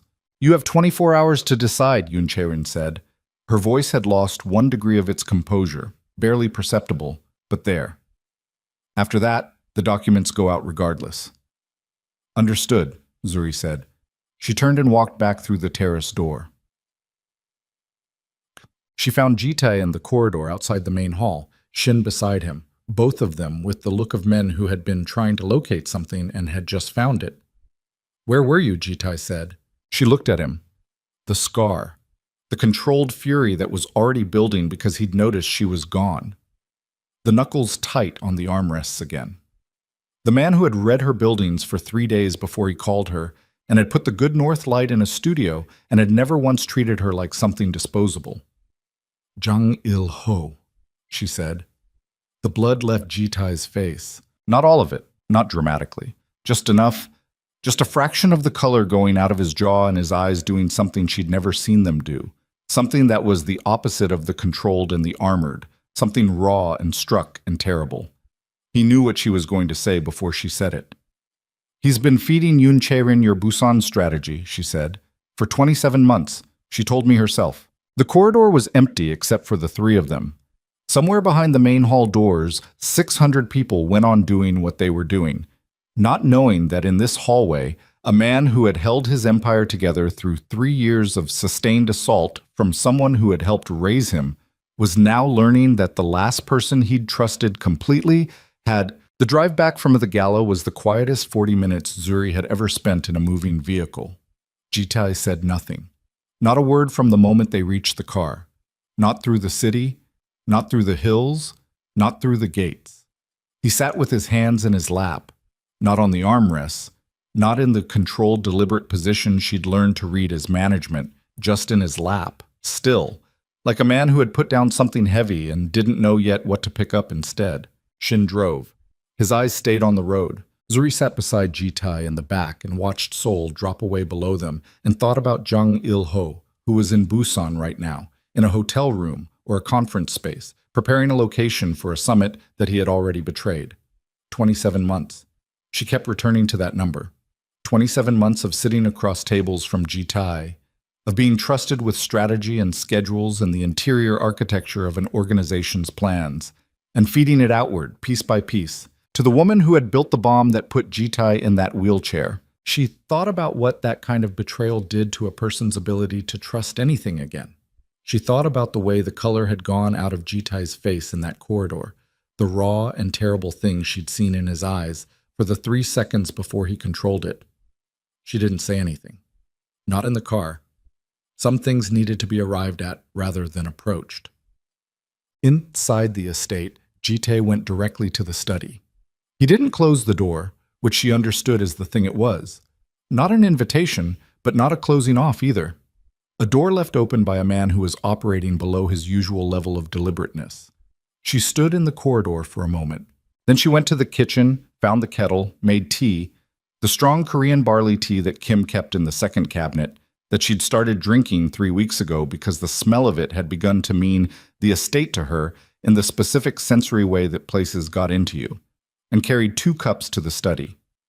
Jitai was at his desk, not working, sitting in front of documents he wasn't reading, his hands flat on the surface, staring at something that wasn't in the room. She set 1 cup beside his hands. She sat in the chair across the desk. She waited. He looked at the tea. He didn't pick it up. 11 years, he said. His voice was even, but it was the evenness of tremendous effort. Jang Il-ho has been with this organization for 11 years. He was with my father before me. A pause. I appointed him to the transition team after the bombing. I trusted him with the restructuring. I know, she said. After the bombing, when I couldn't... He stopped. His jaw worked. There were months when I couldn't operate at full capacity. He was the person who held certain functions together. I trusted him with... He stopped again. With things that would have ended us if they had gone to the wrong hands. And did they? He looked at her. The question was honest, and he answered it honestly. Some, not all. Which means Yoon Chae-rin chose carefully what she used and what she held back. She was building toward Busan. She was letting enough stay stable that I wouldn't discover the leak before she was ready to use everything at once. She's patient, Zuri said. She's been patient for 3 years, he said, since the bombing. Zuri looked at him. She thought about patience as a weapon, about a woman who could wait 3 years for the right configuration of vulnerabilities. About what it took to sustain that kind of focus, that kind of cold, aimed intent. She's going to move the Busan timeline, Zuri said. She knows I told you about Jang Il-ho. She knows her inside information is burned. She won't wait for the summit. No, Jitai said. She won't. How long? 48 hours. Maybe less. He finally picked up the tea. He held it in both hands without drinking it. She'll want to act before I can restructure, before I can replace the intelligence Jang was providing her with silence. Then we have tonight. He looked at her. To prepare, she said. Tonight and tomorrow. Whatever you need to do to go into this without Jang's access being a liability. She held his gaze. Tell me what you need. Zuri, you can tell me it's not my problem, she said. You can tell me the contract doesn't cover this. You can remind me that I'm an architect from Charlotte who signed an 18-month arrangement and that none of what happened tonight was in the terms. She set her cup down. Or you can tell me what you need. He looked at her for a long time. I need to make 3 calls tonight, he said finally. People I trust outside the organization. After that, I need to brief Shin on a revised Busan protocol. After that, he stopped. After that, I don't know. Make the calls, she said. I'll be here. She was. She sat in the study while he worked, not in his way, but present in the room, at the chair beside the window with the ancient drawings she'd brought from the studio. Not because she was going to work on them, but because having something in her hands kept her from performing calm rather than having it. She listened to the cadence of his phone calls without processing the words, the low-controlled voice moving through Korean and occasionally English, and she thought about Yoon Chae-rin on the terrace with her glass of water and her perfect composure and her 24-hour deadline. Leave, she had said. Take the contract dissolution. Walk away. Zuri thought about what it would have looked like if she had. If she'd come off that terrace and gone to Shin and said, take me home, and packed her 2 suitcases and her 4 boxes and taken the contractual exit in the capital and gone back to Atlanta and rebuilt there, far from this city and this estate and this man and this war that had been running for 3 years before she ever arrived. She thought about it with genuine honesty. She gave it real consideration, which she thought was important, not dismissing it the way you dismiss the options you'd already decided against, but actually examining it, what that life looked like, whether it would have been the right thing. Then she looked at Jitae on the phone at his desk, his voice low and controlled, his hand flat on the surface next to the tea she'd made, and she knew with the specific clarity of things you stopped arguing with yourself about that she had not been going to leave. Not because of the contract, not because of the money or the company, or any of the original transactional terms, because she was, At some point in the last 6 weeks that she could not identify precisely, no longer capable of treating his survival as something separate from her own. She did not examine this. She looked at her drawings, and she waited. Well, Jang Il-ho was brought to the estate at 2 in the morning. She didn't see it happen. She was in the study when she heard vehicles on the gravel and then voices in the corridor. Controlled, quiet, the specific acoustic signature of people managing a situation. And then the house absorbed it and went quiet again, and an hour later Shin appeared in the study doorway. "Secured," he said to Jitai. Jitai nodded. His face had closed down into the complete professional blankness of someone operating in executive mode. "The 3 network contacts are activated. The Busan protocol is revised." He looked at Shin. "Tomorrow morning, we move." Shin nodded and withdrew. Jitai sat still for a moment after he left. "Are you going to Busan?" Zuri said. "Yes." "Alone?" "With Shin and 4 others." He looked at her. "You're staying here." "I know. I need you to know that the estate security is Jitai." She said his name quietly. "I trust you to have done what you can. I'm not going to spend the next 2 days making it harder by arguing about it." He looked at her with the expression she'd started cataloging privately as the recalibration look, the one that happened when she said or did something that shifted his calculations. He'd had it the first night she read the contract. He'd had it when she sent him the email instead of sitting on it. He'd had it when she told him about the Incheon drawings and the east-facing cantilever. He had it now. "Get some sleep," she said. "You have a long day tomorrow." She picked up her drawings and went to the door. "Zuri." She stopped. "What she offered you," he said. "On the terrace. The dissolution clause, the capital, the exit." He paused, and the pause had weight. "I wouldn't have blamed you." She turned. She looked at him in the lamplight, at the scar and the stillness and the desk covered in documents that represented the full, complicated weight of a life he had not chosen to make simple. "I know you wouldn't have," she said. "That's not why I'm still here." She left before he could answer. He left for Busan at 6 in the morning.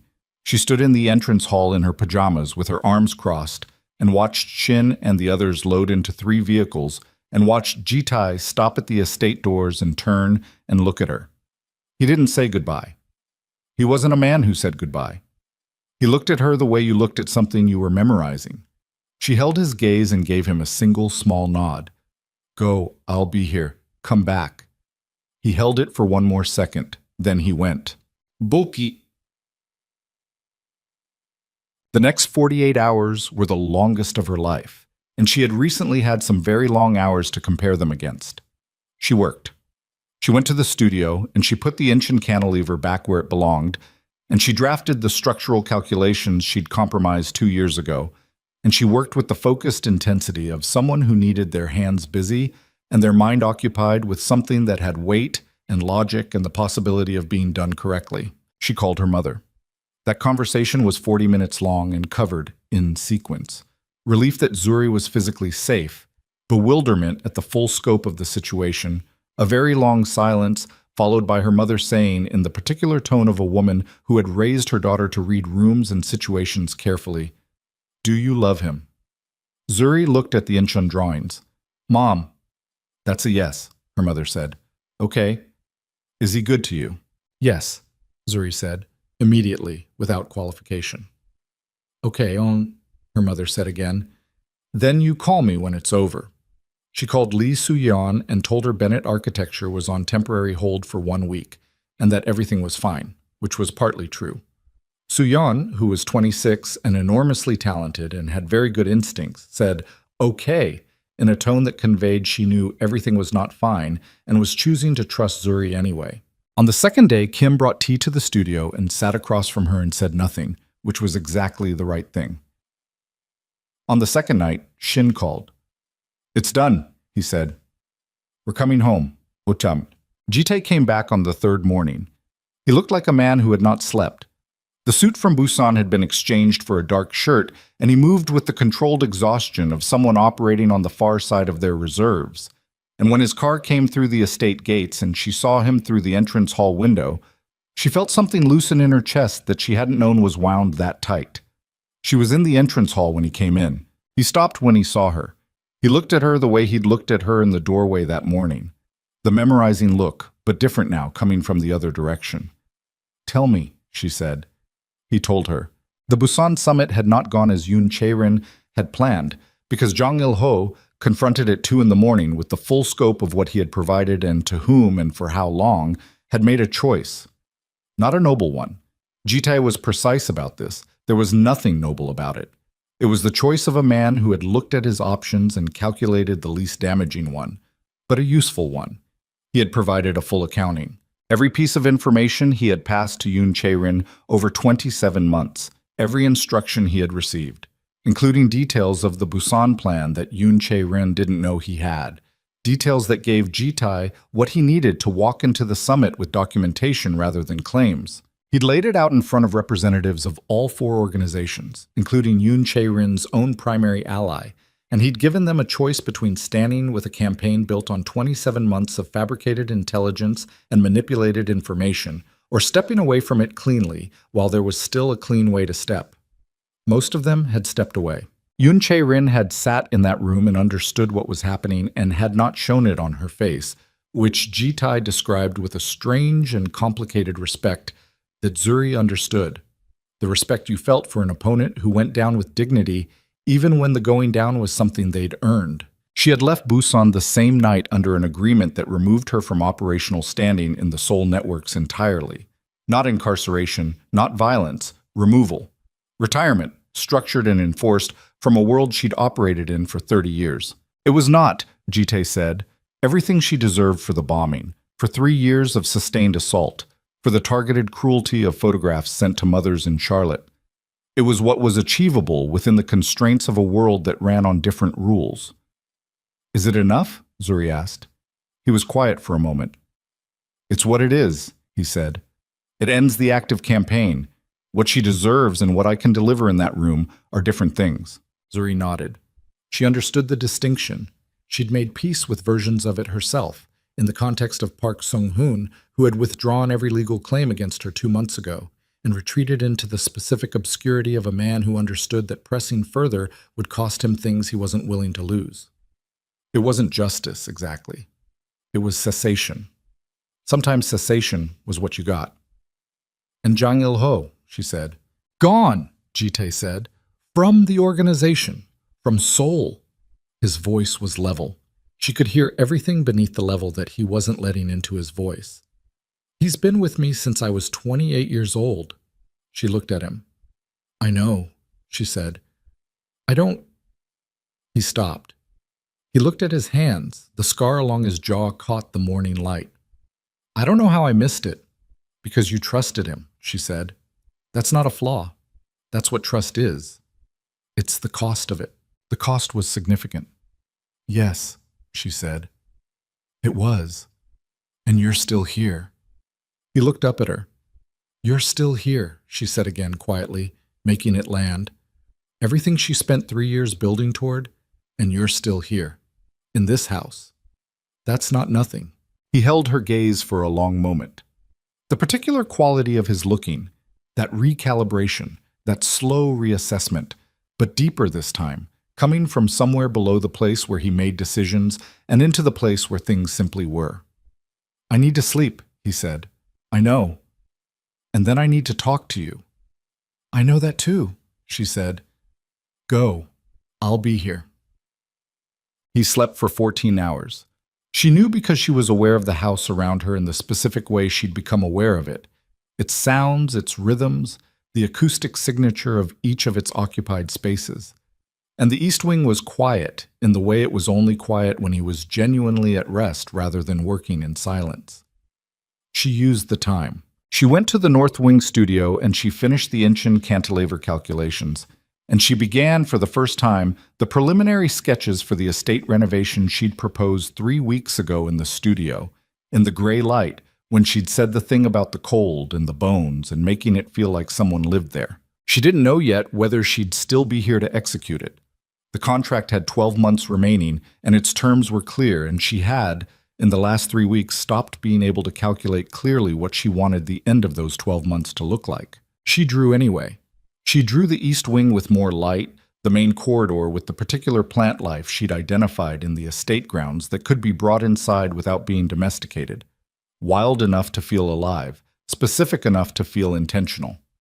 She drew the main room with different furniture configurations that would make the space feel inhabited rather than observed. She drew for 6 hours, and when she stopped, she looked at what she'd done and thought, this is what I do when I love something. I figure out what it needs and I give it that. She sat with that thought. She didn't run from it.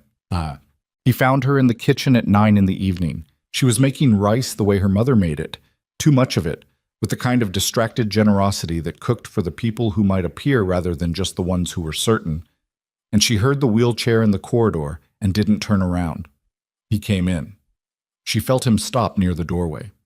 There's enough, she said. He came to the kitchen table and sat. She brought 2 bowls, the way she'd learned to do without making it a gesture. Just bringing the food, just feeding the people in the room, the way her mother had always fed everyone who walked through her door, regardless of circumstance. They ate. The kitchen was warm and the estate was quiet around them, and outside the November dark had settled over the Seoul hills with the particular completeness of a cold night after a long day. The contract, Jitai said. She set her spoon down. The contract has 11.5 months remaining, he said. He was looking at the table.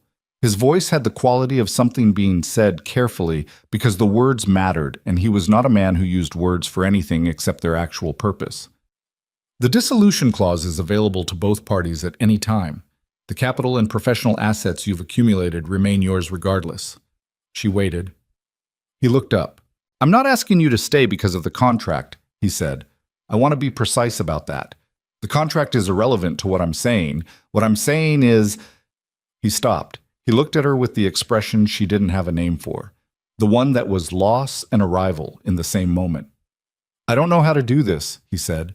I know how to run an organization. I know how to manage threats and structure agreements and hold things together through sustained pressure. I don't know how to... Say what you mean, she said.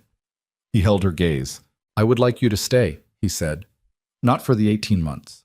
Not for the appearance of stability or the signaling to rivals or any of the reasons the contract was built around.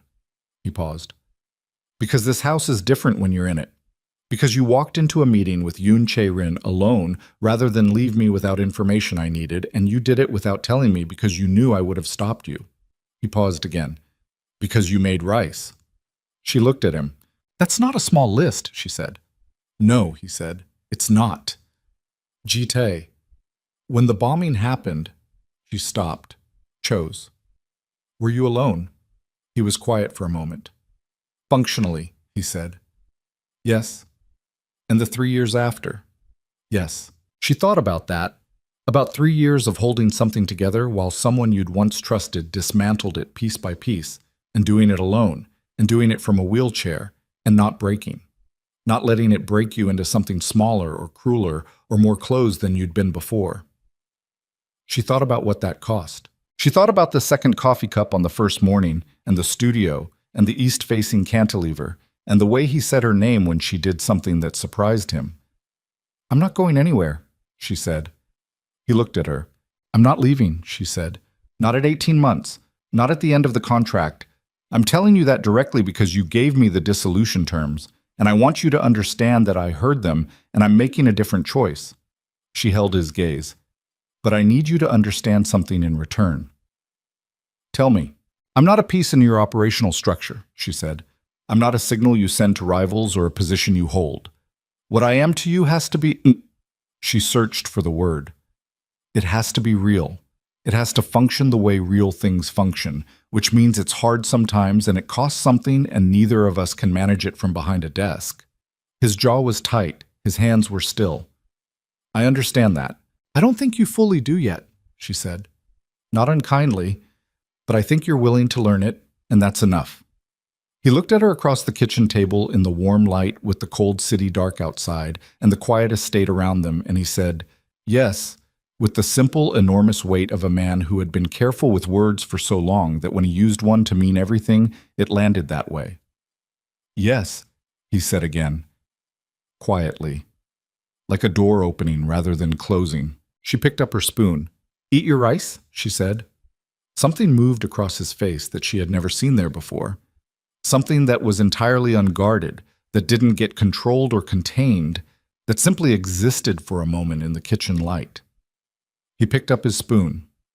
They ate.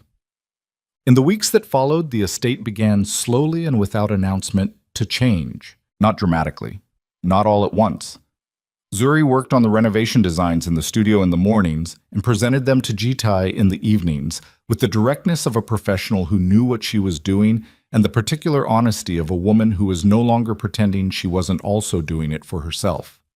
He looked at each drawing with the same focused attention he gave everything and approved most of them and pushed back on two, not from the coldness of a man protecting his space, but from the specific resistance of someone learning to have preferences about a place he'd never allowed himself to fully inhabit. The plants came first, the ones she'd sketched, native, wind-shaped, specific, moved from the estate grounds into the main corridor in the east wing and the room with the window that faced the city, and the house began, incrementally, to smell like itself rather than like careful maintenance. Bennett Architecture took on a new commission in January. The Incheon waterfront concept, the real one, with the east-facing cantilever restored to its original calculation, went into formal development with a City Council Architectural Advisory Board that took it seriously for the first time in its existence. Lee Soo-yeon came on full-time. By February, they were 3 people, and by April, they were 6, in a proper office in Mappo that Zuri had designed herself, with the kind of light she knew how to make work. She drove herself there. She had a security presence, would have one for the foreseeable future, which was simply the cost of the life she'd chosen. But she drove, which was the thing that mattered. She called her mother every Sunday. Her mother had opinions about everything, delivered at length and with great affection and very little filtering. And Zuri sat in the studio on Sunday mornings with her coffee and let her mother talk for an hour and felt the specific, uncomplicated grounding of being known by someone who had known you your whole life. Her mother came to Seoul in March. She stood in the estate entrance hall and looked around with the careful, systematic attention that Zuri had inherited from her, and then she looked at Jitai, who was waiting in that controlled, deliberate way he had, composed enough to be formal, not composed enough to be cold, and she said, "You have a good house. It needed the plants." Jitai looked at her. "Yes," he said. "It did." Her mother looked at Zuri with the look that meant she had confirmed something she'd already decided. She said nothing else about it. She stayed for a week, and she ate Kim's cooking, and she walked in the estate grounds in the gray March mornings, and she went home to Charlotte having concluded, in the way she concluded things, thoroughly and without requiring anyone's input, that her daughter was where she was supposed to be. On the day the original contract would have expired, they did not mark it, did not plan anything around it. The date was simply a day. Jitai found the contract in the study drawer where it had been since the night she'd signed it. He brought it to the kitchen table. She was there. Tea, late evening, the city lights moving below the hill through the window she'd opened wider during the renovation, the one that looked south toward the Han. He set it on the table. She looked at it.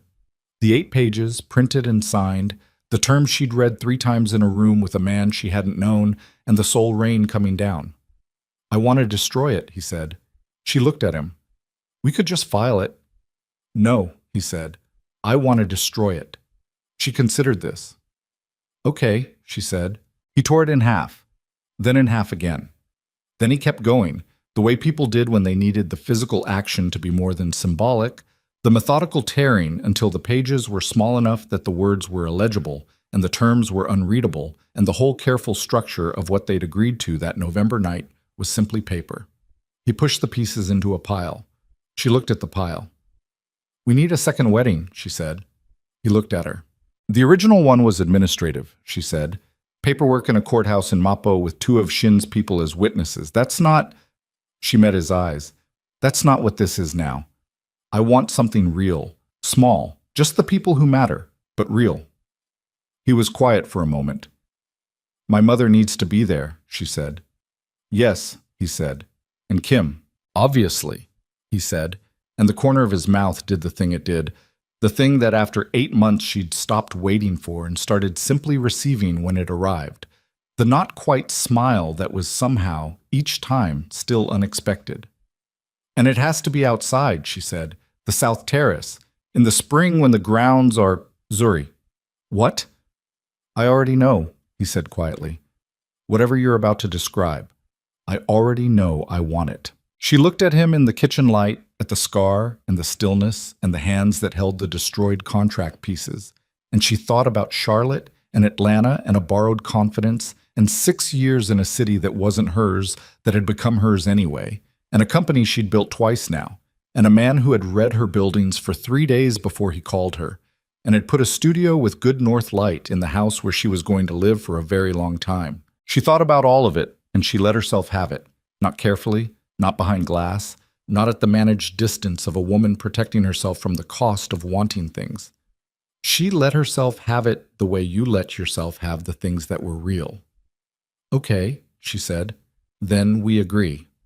She reached across the table. He put his hand over hers.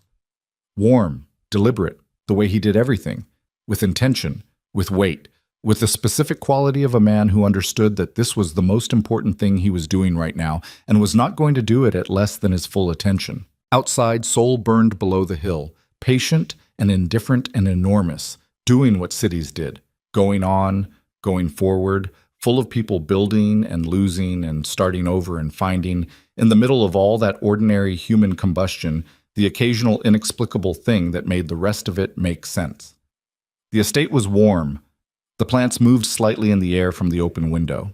And in the kitchen, over destroyed paper and cold tea, two people who had found each other through a contract neither of them had signed for the right reasons sat together in the light and understood, without needing to say it out loud, that whatever came next was going to be built on something that no document had ever been able to contain.